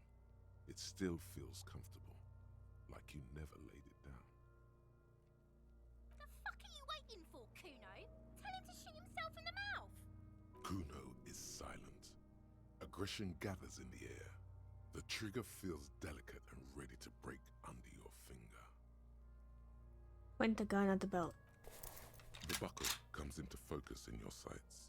You stand with your feet planted firmly in the ground and your left hand supporting your gun arm. Why don't you just shoot yourself in your mouth? At least you won't miss.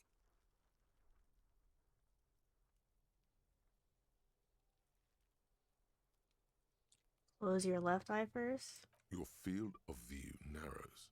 The branch slowly moves, becoming entirely two-dimensional.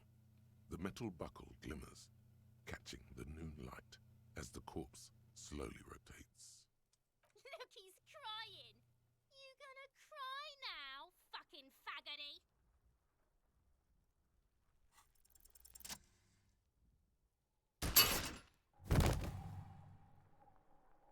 The buckle explodes into tiny pieces, coming loose with a whir.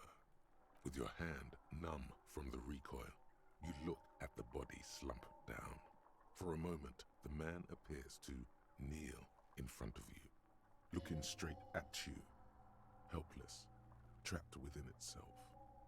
Who killed you? Communism. It takes a millisecond for the association to flash within your cortex. You have no idea where it's coming from, only that it's right. Then the rigor in his muscles gives up, and he smashes sideways into the spring mud, letting out a horrid stench. How did I do that? By being a damn good shot. Ace is high. The lieutenant raises his right hand, waiting for you to slap it. The ace is high, a custom invented by the aerostatic brigades during the revolution, is used to celebrate success in Revachol, especially in sports. The gesture is spread across the world, despite the defeat of the revolutionaries themselves. You could add an aces low to it, if you like, by turning your back after the high and waiting for another. Slap it and wait for an aces low.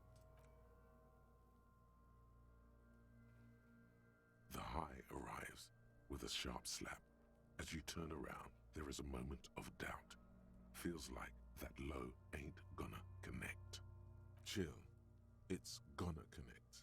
But then it does, and with furious precision. The lieutenant is not one to leave an ace's low hanging. I knew these guys were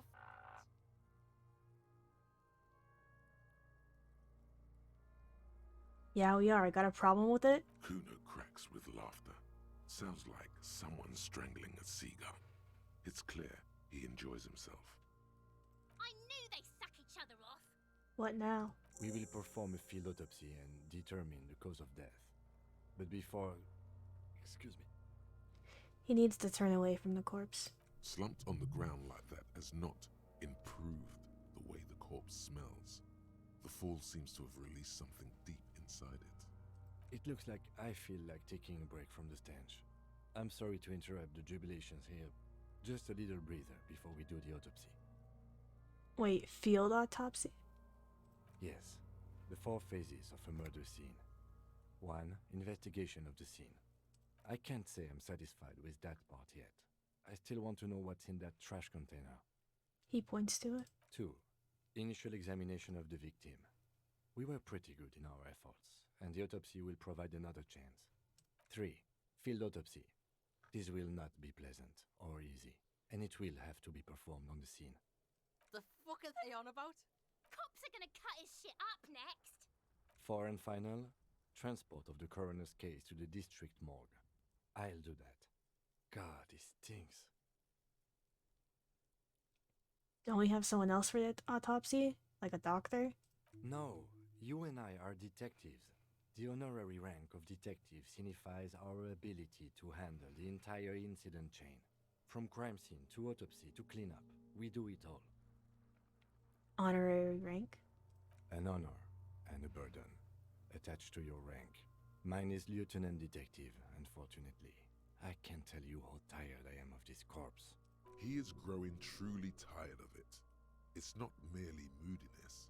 His tolerance limit is near. I don't think I'm a detective. With shooting like that? Of course you are. Your station would not have assigned you to this case otherwise. Alright, give him back his gun. In the meantime, we should try to interview Evrard Clare, the leader of the Union. Harbor property was clearly used in the hanging. The harbor just east of here. Getting in might prove a challenge, though. Or we could ask around for the representative of the logistics company. My initial information says the Wild Pines have sent some sort of strike negotiator to wrangle control back from Evrard. You could ask the garden for directions. Is this the famous list of initial reviews? Or interviews? Yes. And those were the interviewees.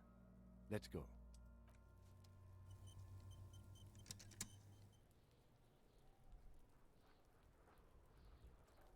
Can we look at the body? The rotting man lies on his side with his eyes looking straight through you.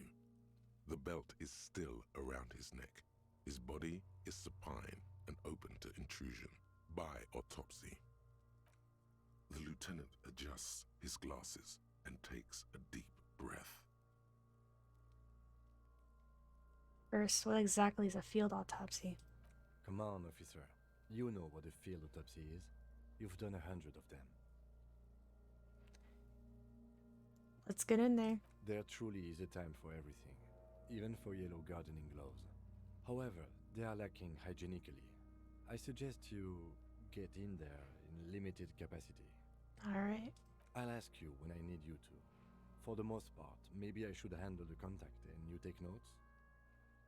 Okay, where should I take these notes? In your paperwork, officer. Just fill out the field autopsy form. He sighs, already expecting the answer. You're not gonna believe this, I think I lost my paperwork. Now they only have one paperwork, too.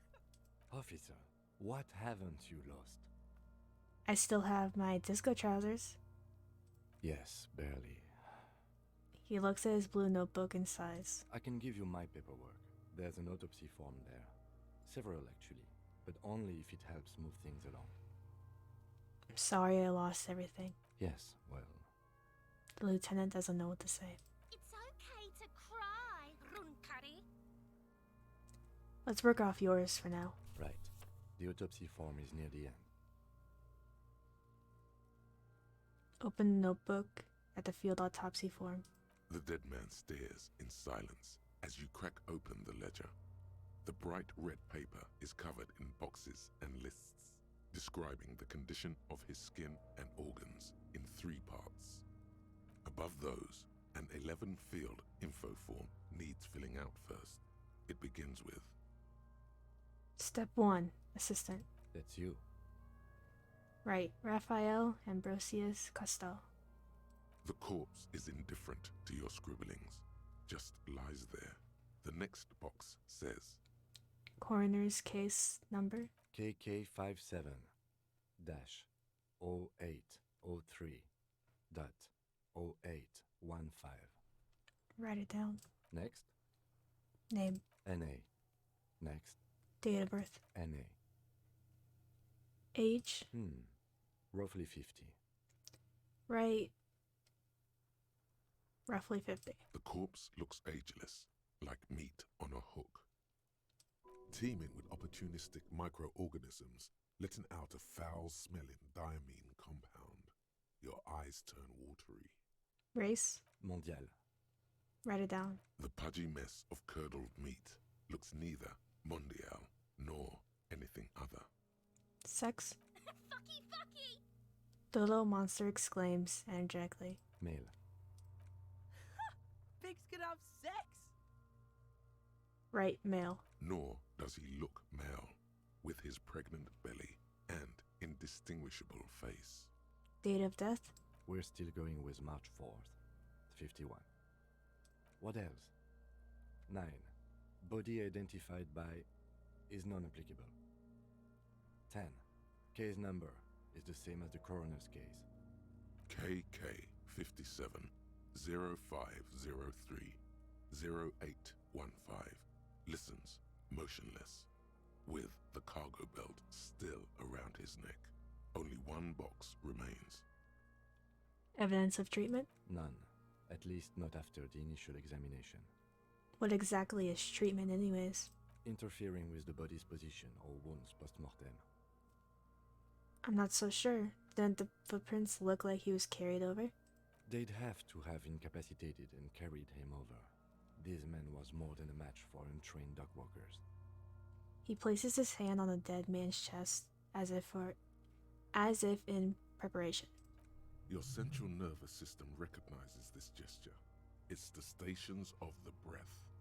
Ecclesiastic, religious in nature, a holdout from pre-Delorian burial rites. It takes him 2 seconds to perform. Then, somewhere in Jamrock North, a small wood shed behind Rosencrantz Row, Lieutenant Nick Feuerbach puts his hand to the chest of a small corpse, no larger than a monkey. It's raining outside, light drizzle. There is darkness in the shed. Elsewhere yet, an obese female sits in a wicker chair, her silhouette bull-like against the window. Outside, Grand Coudon. The day is turning dim for Sergeant Mac Dawson. Hand extended, he approaches, to make sure she is dead more than anything else. The building is tall, 7 stories wind-wrapped in solitude. Most of the apartments are unoccupied. This was a suicide. The other, an accident. The small one. And so, all across Jamrock, Coal City, GRIH, 42 deceased persons found today. 42 stations of breath. We should start the post-mortem. Turn the page. The corpse cannot feel Kim's hand on his chest. It no longer meaningfully interacts with its surroundings. A thicket of boxes and lists on red copier paper tries to answer why. External examination summary. Clothes. The deceased wears armored boots and white briefs. The make of the briefs is Babrodine, I think. Let's see. He turns the body on its side to check the underwear label. See, it's happening. Babrodine, yes. Inexpensive. Size M. Color white. The disappointment is palpable. The red-haired thing was expecting something more lurid. Write it down. The boots are ceramic. vitreous enamel. They are fused to his skin from blood flowing downward post-mortem. Removal of the boots is left for processing. It would be clever of you to omit the boots altogether, sire.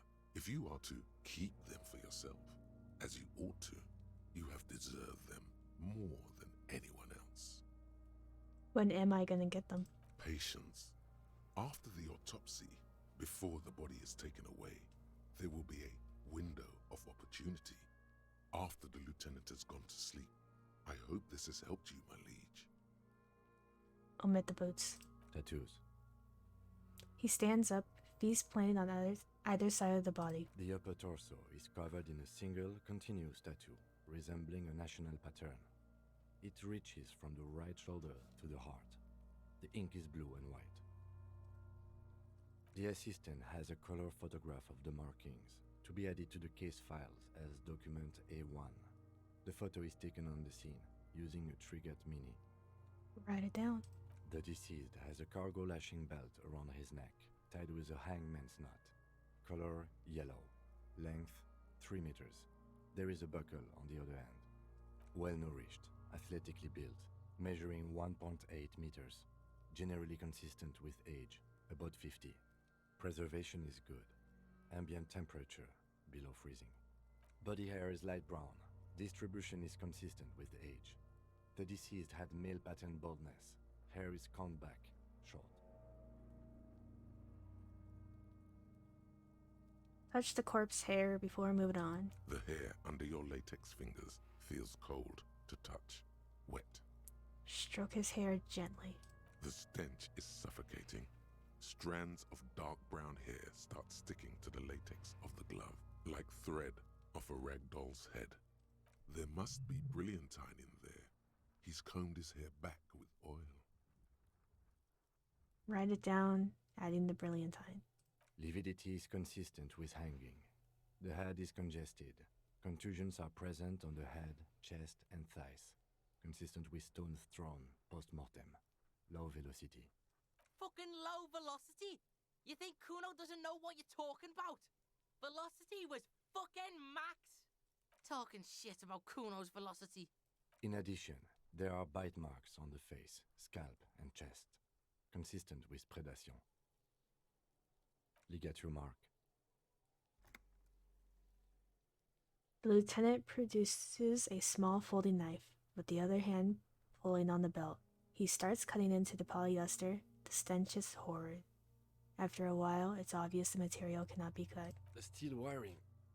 There's too much of it. We need to remove the belt so we can get to the ligature mark. May I try? It's no use. We should get chain cutters. You can try with them. I have a pair in the toolbox of my kinema. Let's go get them. Then corpse. We had a good rhythm going. The lieutenant gets up and brushes his pants.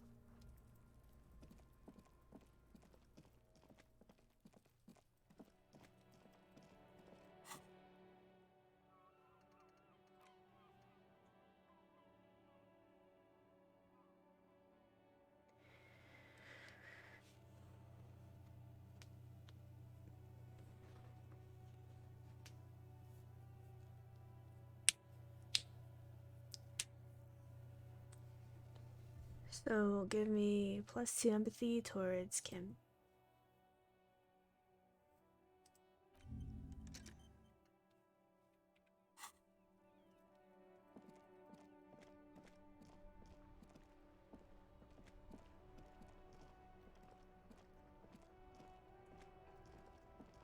Before you stands a motor carriage.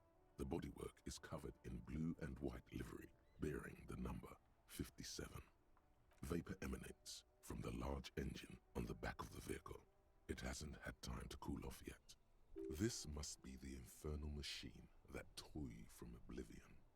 Open the door. In the cabin, you are welcomed by a set of steering levers, a radio microphone on a hook, a pull-out toolbox under the seat, and the soft glow of the fuel preheater gauge.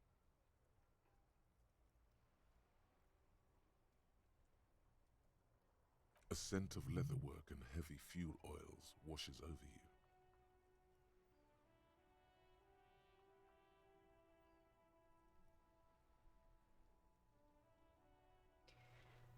Pull out the toolbox. A metallic drawer slides out from under the seat and clicks into place. The tools inside are neatly organized. Take what you need, officer. It's going to be a long case.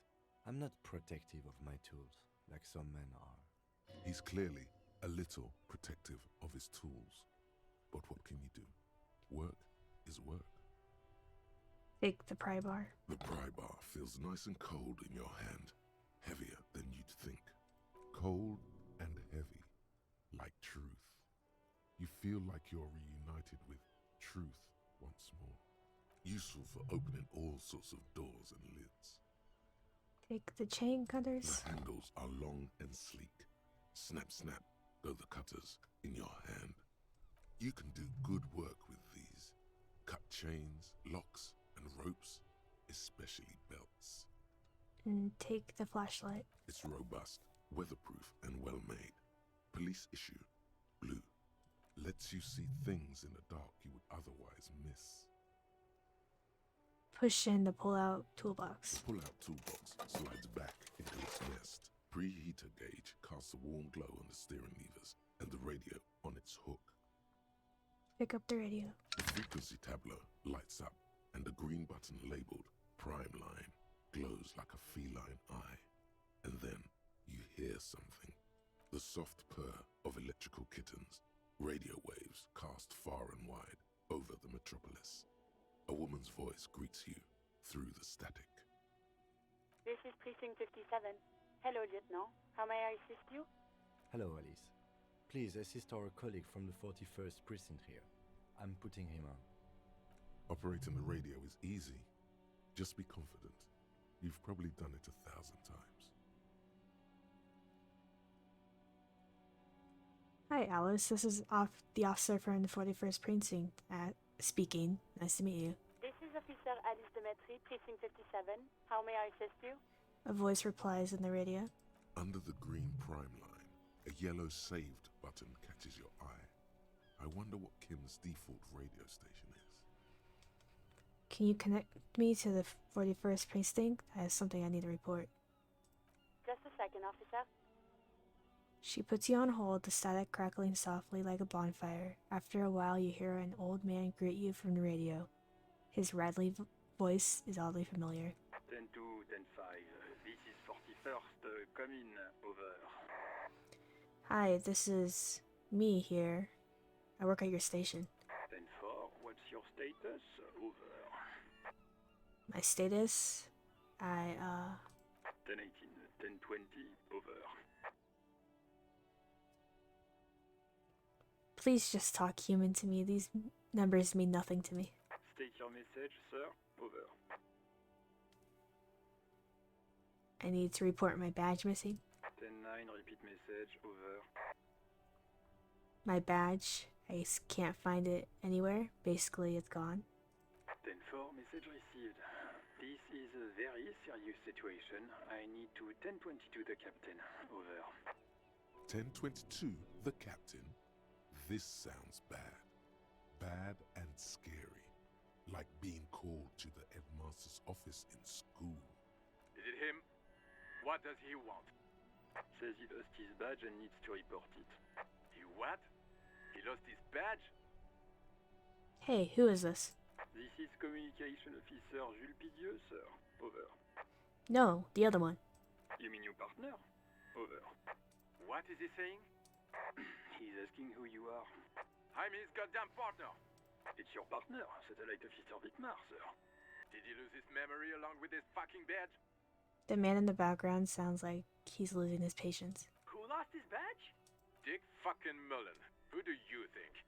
It's Officer Dick Mullen from the bestseller Dick Mullen and the Lost Identity. He says, fighting off laughter. Dick Mullen is not your name. It's the name of a fictional detective who would not lose his badge. Defend yourself. Immediately. They're laughing at you. Haha. Officer that has lost his badge. Like I'm the first cop to ever misplace his badge. He says this has probably happened to other policemen before him, and laughs sarcastically. Oh, goddamn it! Is he fucking kidding? The whole station's gonna be dicked for this. Satellite Officer Vikmar is wondering if you might be joking and adds that this tarnishes the reputation of the entire station. Over. Mullen dicked us. Can we just move on? I want to get it reported and be done with. 10-4, I hear you, officer. I'm just going to make a note here that you are in pursuit of your misplaced badge. Over. Fuck me. Mac, come here. You've got to hear this. Dick Mullen lost his badge. What's going on? Super Cop here lost his badge. He lost his what now? His badge. He lost his goddamn fucking badge. Enough with this now. I have other things to discuss. 10-9, come again. I didn't get that. Over. The animated conversation in the back is making it difficult for him to hear you. New heights even for Captain Sober. Ask him. Ask him if he's lost his gun, too. The room roars with laughter. Sergeant Orson wants to know if you lost your gun, too. Oh, fuck. Try to convince them that you didn't lose your gun. At 28% of success. Even before you can get the words out, everything gets scrambled in your brain. No, of course I didn't lose my gun.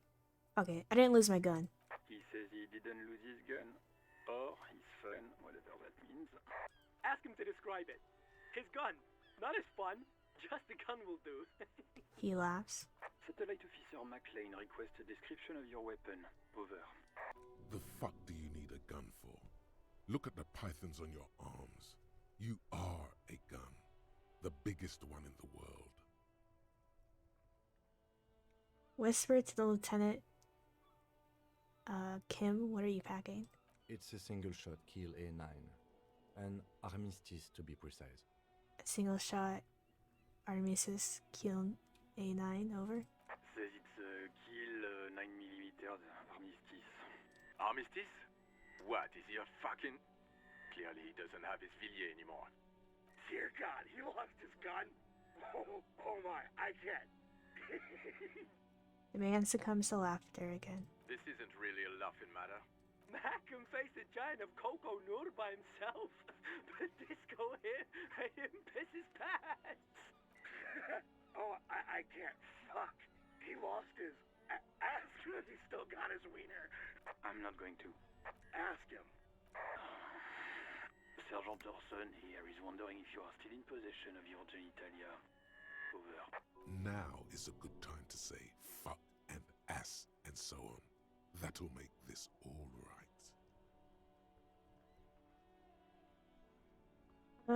I don't need to listen to this. Firewalker out.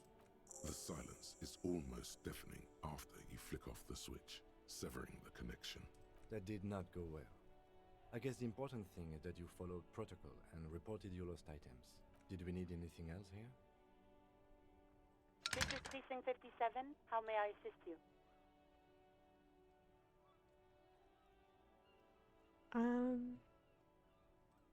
Right.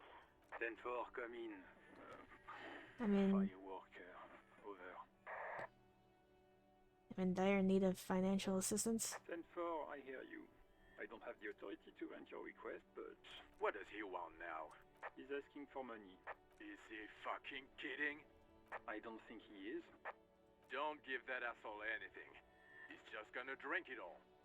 Alright, that's a negative on the additional funds, sir. Over. Please, I'm begging you here. I don't even have a place to sleep tonight. He says he's in trouble. Doesn't have a place to sleep. Well, I guess he'd better crack the case before sundown then. Vikmar said...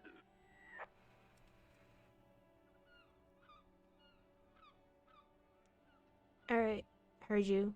No funds. Anything else, sir? Over. This might sound odd, but there's personal details I'd like to discuss. Okay, 10-4, sir. I hear you. Relay your question. Over. Wait. Before you say anything stupid, think it through. What is there to think about? You're going to be looking at a straitjacket if you tell everyone you lost your memory. Be smart about this. Ask if he's there alone. 10-4, sir. I'm not hearing your question. Hold on. Are you alone in the room? I need some confidential information about myself.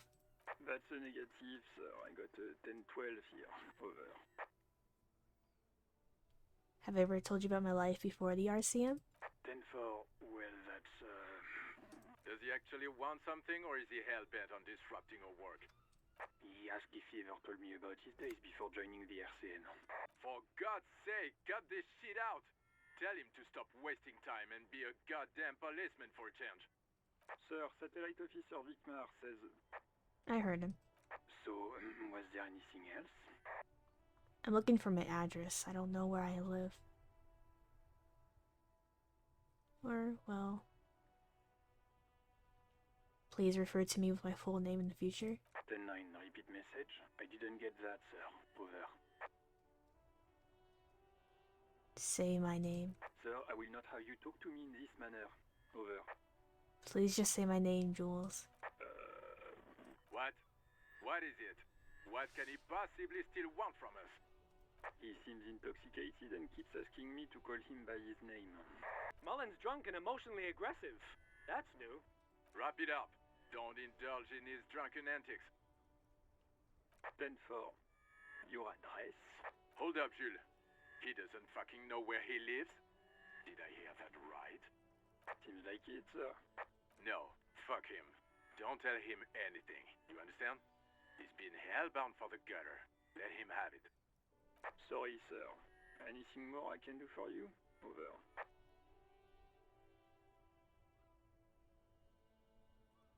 Understood, sir. Roger that. 10-10. Over and out.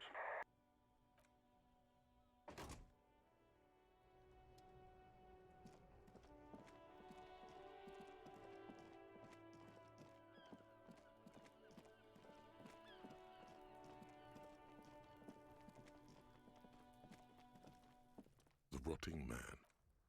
The lieutenant adjusts his glasses and takes a deep breath. Mm-hmm. Cut with as much precision as you can, please. See, my pig is gonna fuck his head off. No, he ain't. Your pig's a boring fuck.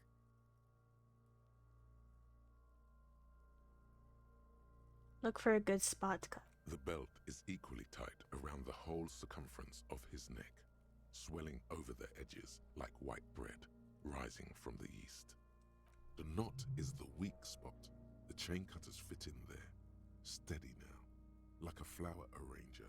2 cuts and it should come loose. Cut the belt off. After some deliberation, you sink the cutters into the knot tying the belt together. You squeeze the rubber handles together, sweat forming on your brow. Press down. Snap! The knot is slashed. Another cut and the belt falls apart like a flower bouquet, revealing the dead man's neck and the dark red ligature mark around it. The rope rises to a point, leaving a gap in the ligature mark. The suspension point is in the back of the neck. The lieutenant has kneeled over, running his finger along the dark groove until there's a gap. As it ought to. This is where its grip on the curdled meat is gentlest, pulling up. Hemorrhaging is observed on the skin, above and below the ligature mark. The mark is well pronounced, consistent with a drop from 1 or 1.5 meters. Write it down. Chest is intact, normal contour. Abdomen is protuberant, pelvis intact, genitalia... He pulls down the man's underpants. No! Let's get out and see!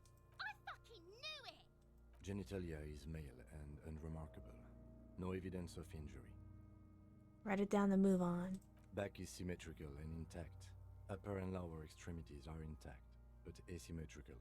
There are combat injuries on the right hand, thigh, and hip. Bullets have bitten little pieces out of him. It must have been excruciating, especially the hip. Before you is a temple of pain that knew little tenderness in life. In addition, I see smaller, residual scars, too numerous to count, covering about 30% of his skin.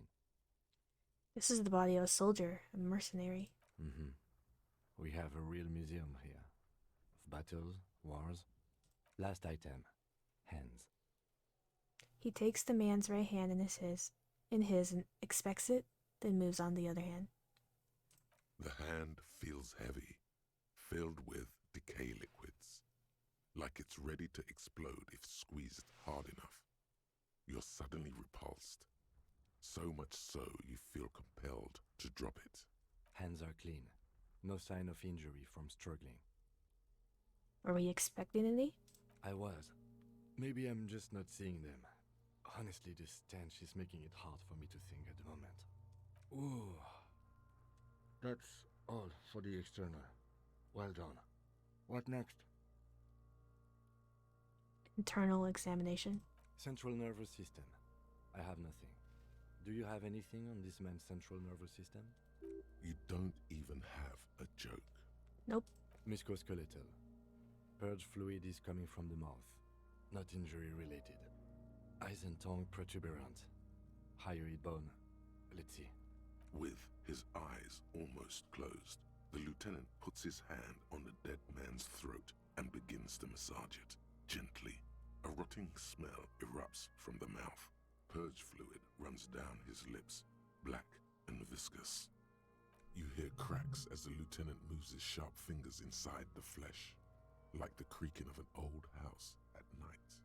Yeah, jack that fucker off! The hyoid bone is fractured. The rest of the musculoskeletal system is intact. Unremarkable. Respiratory system. Back hunched as if in prayer, he begins to pry open the dead man's jaws. He stops to exert more force.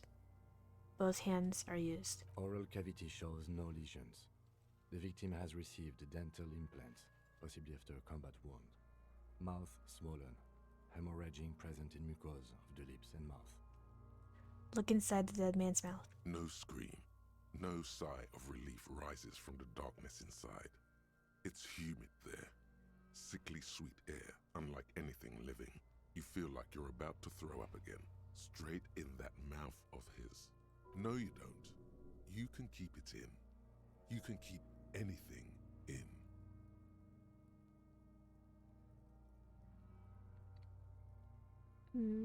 Write it down. Hepatobiliary. NA. Why don't we have anything? Are you a hepatobiliary expert? He looks at the corpse's stomach with a mixture of tiredness and disgust. I don't think so. Neither am I. And that's it? That's it. Same for toxicology and serology. NA. Both? Unless you have untapped reservoirs of knowledge there? The completionist in me wonders if there's something we could still do. Like a toxicology screening? At this stage, I doubt processing will find anything, even if he was brimming with cocaine. But still, you should add a request. Brimming with cocaine. Cardiovascular. The body exhibits heavy lividity. Blood has gathered in the hands, feet, and neck. Hypostasis is visually consistent with the hanging. Gastrointestinal. He breathes. A sigh of approaching relief. This is the last field on the list. He looks around to the ground, the pool of feces there. Digested semi-solid food in stomach. Voila. He touches the corpse's bloated lower abdomen briefly.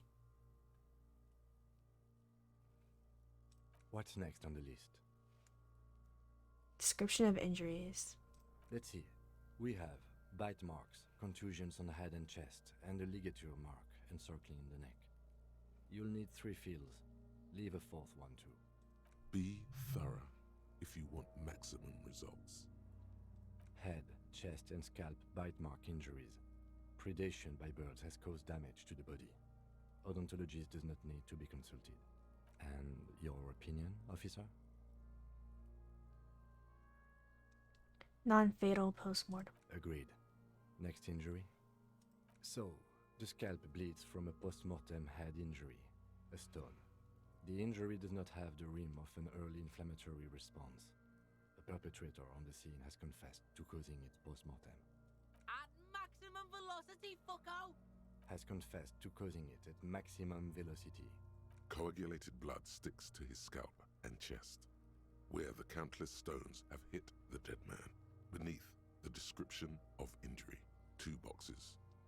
Non-fatal post-mortem. Right. Next. What's the field for? Field injury field for? Nothing. Just in case. Ligature mark. A dark red abraded ligature mark encircling the neck, with a gap on the nape measuring, let's say, 7 centimeters. The hyoid bone is fractured, the cervical column intact. I see hemorrhaging on the skin, above and below the ligature mark. Depth of the mark, 1 centimeter. No signs of clawing on the neck. Below the note, 2 customary boxes wait to be ticked. The man's head jerks to the side. The ring around his neck is visible. Think for a moment. There's time. Don't rush.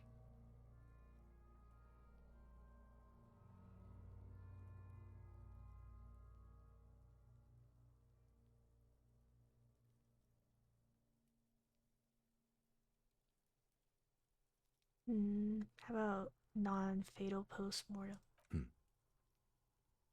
The lieutenant falls silent abruptly. Why do you say that? Serious, I don't think it was the injury that killed him. Okay. Why don't you think it was fatal? Why weren't his hands tied? A big man like this had tie his hands when marching him to the gallows. Honestly, I'm not sure there weren't marks on his wrist. That part got blurry for me. The stench. But you are right, I was ready to call this. Now I think we should leave it empty, at least for the time being. Let's wrap this up. I pronounce this field autopsy over. First, how did it go? It was an irregular field autopsy. We did not establish cause of death, which is supposed to be the goal of an autopsy. But, personally, I do not see this as a parameter for success. We also requested a toxicological screening. That was thorough. The results should arrive in a couple of weeks, if we are lucky. What else? My breath. What else? We were thorough with the list of injuries, too. We described them all in detail. What is there to say? Given the circumstances, it was a professional field autopsy. Oh yeah, well done, Master Detective. Maybe a drink is in order? What now? Now we put him in a body bag and I drive him to Faubourg for processing. The lieutenant looks at the dead man one more time, then at his notebook, then at the corpse again. You tilt your head, also looking at the corpse.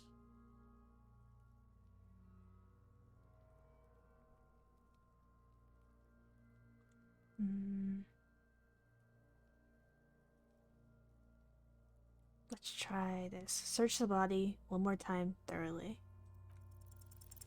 You run your hands over the victim's cold body, his limbs, his torso with its swollen organs. The corpse seems to yawn. Do you think we missed something? Yes, there's something we're not seeing. Okay, well, we are in livor mortis here. He is disintegrating. We need to refrigerate the body if we want to conduct another examination, and we need to do it fast. Okay, where do we find a fridge for the body? It would have to be industrial in size. Let's start by asking Gart at the Whirling in Rags and the Fritz store down at the gates. If they don't know, but only if all else fails. Fuck are you looking at, Beano man? You want a piece of the Kuno? Wanna get fucked? Only if all else fails. This is one task we cannot sideline. The man is... The lieutenant adjusts his glasses and takes a deep breath. Tell me, who are you, dead man? The fish lips stay silent in response. I told you, he is male, 40 to 50. Need Inland Empire for that. Let's see.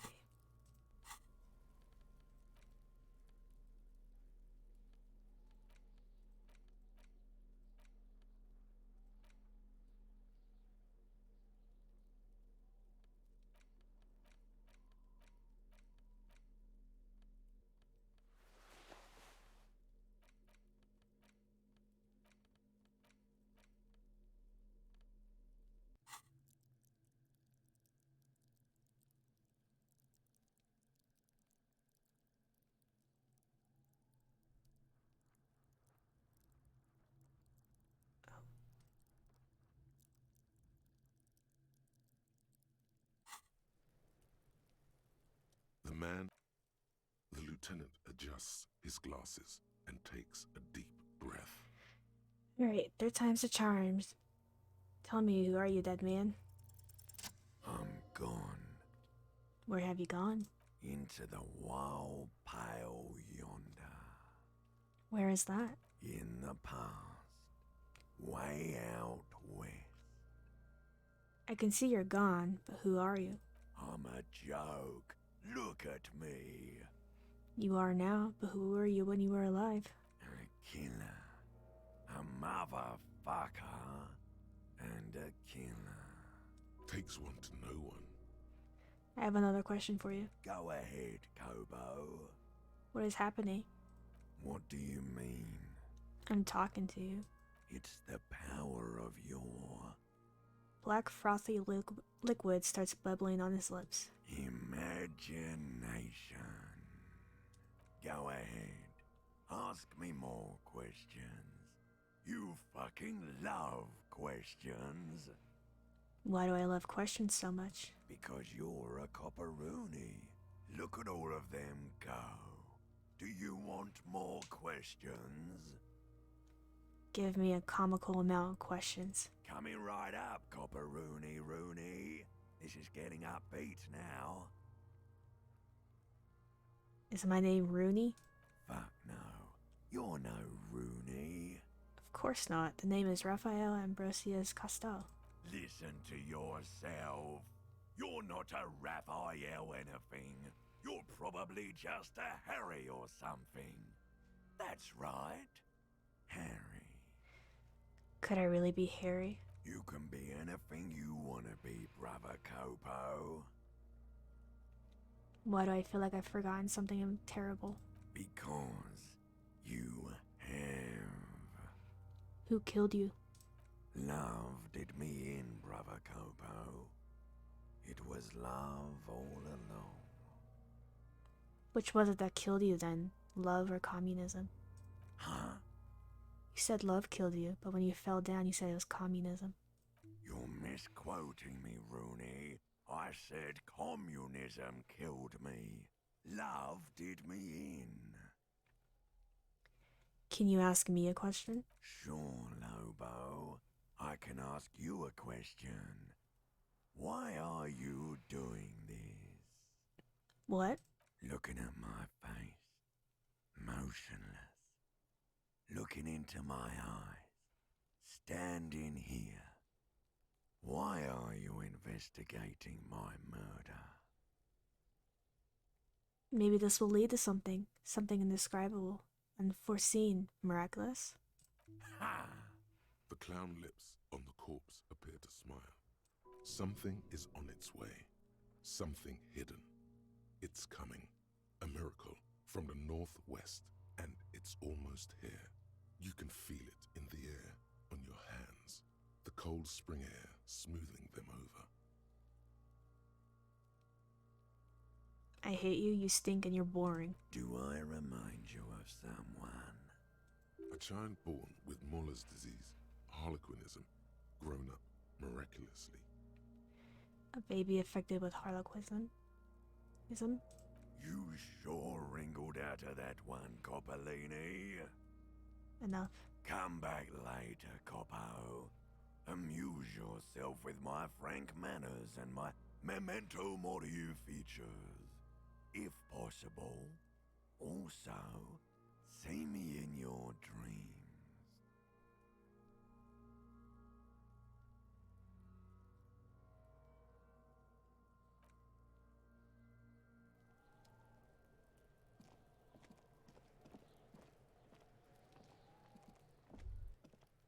This trash container, there's something in there, not necessarily connected to the case, but This is the logo of the municipality of Rechival.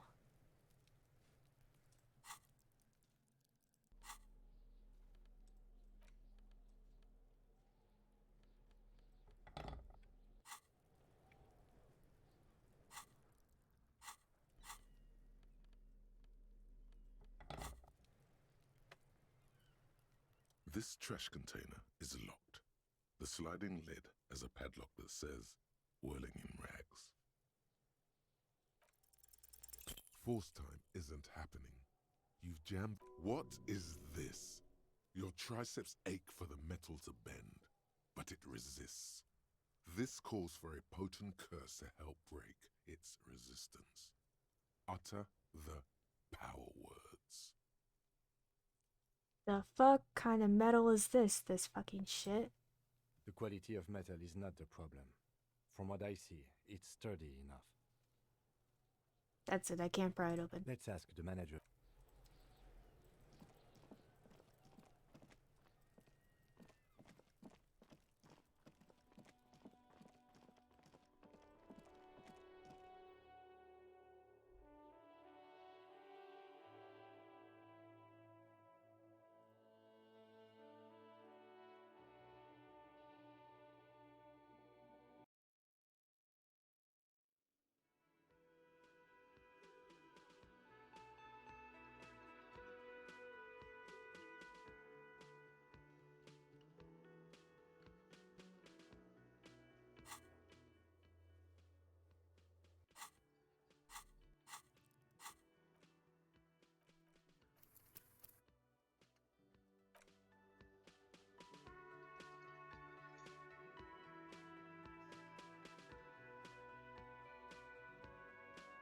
I've been going for about 3 hours. I'm gonna end here for today. I'll stream this more on Tuesday. I thank you all for coming out. Thank you everyone who followed, and hope you all have a good night. Bye bye.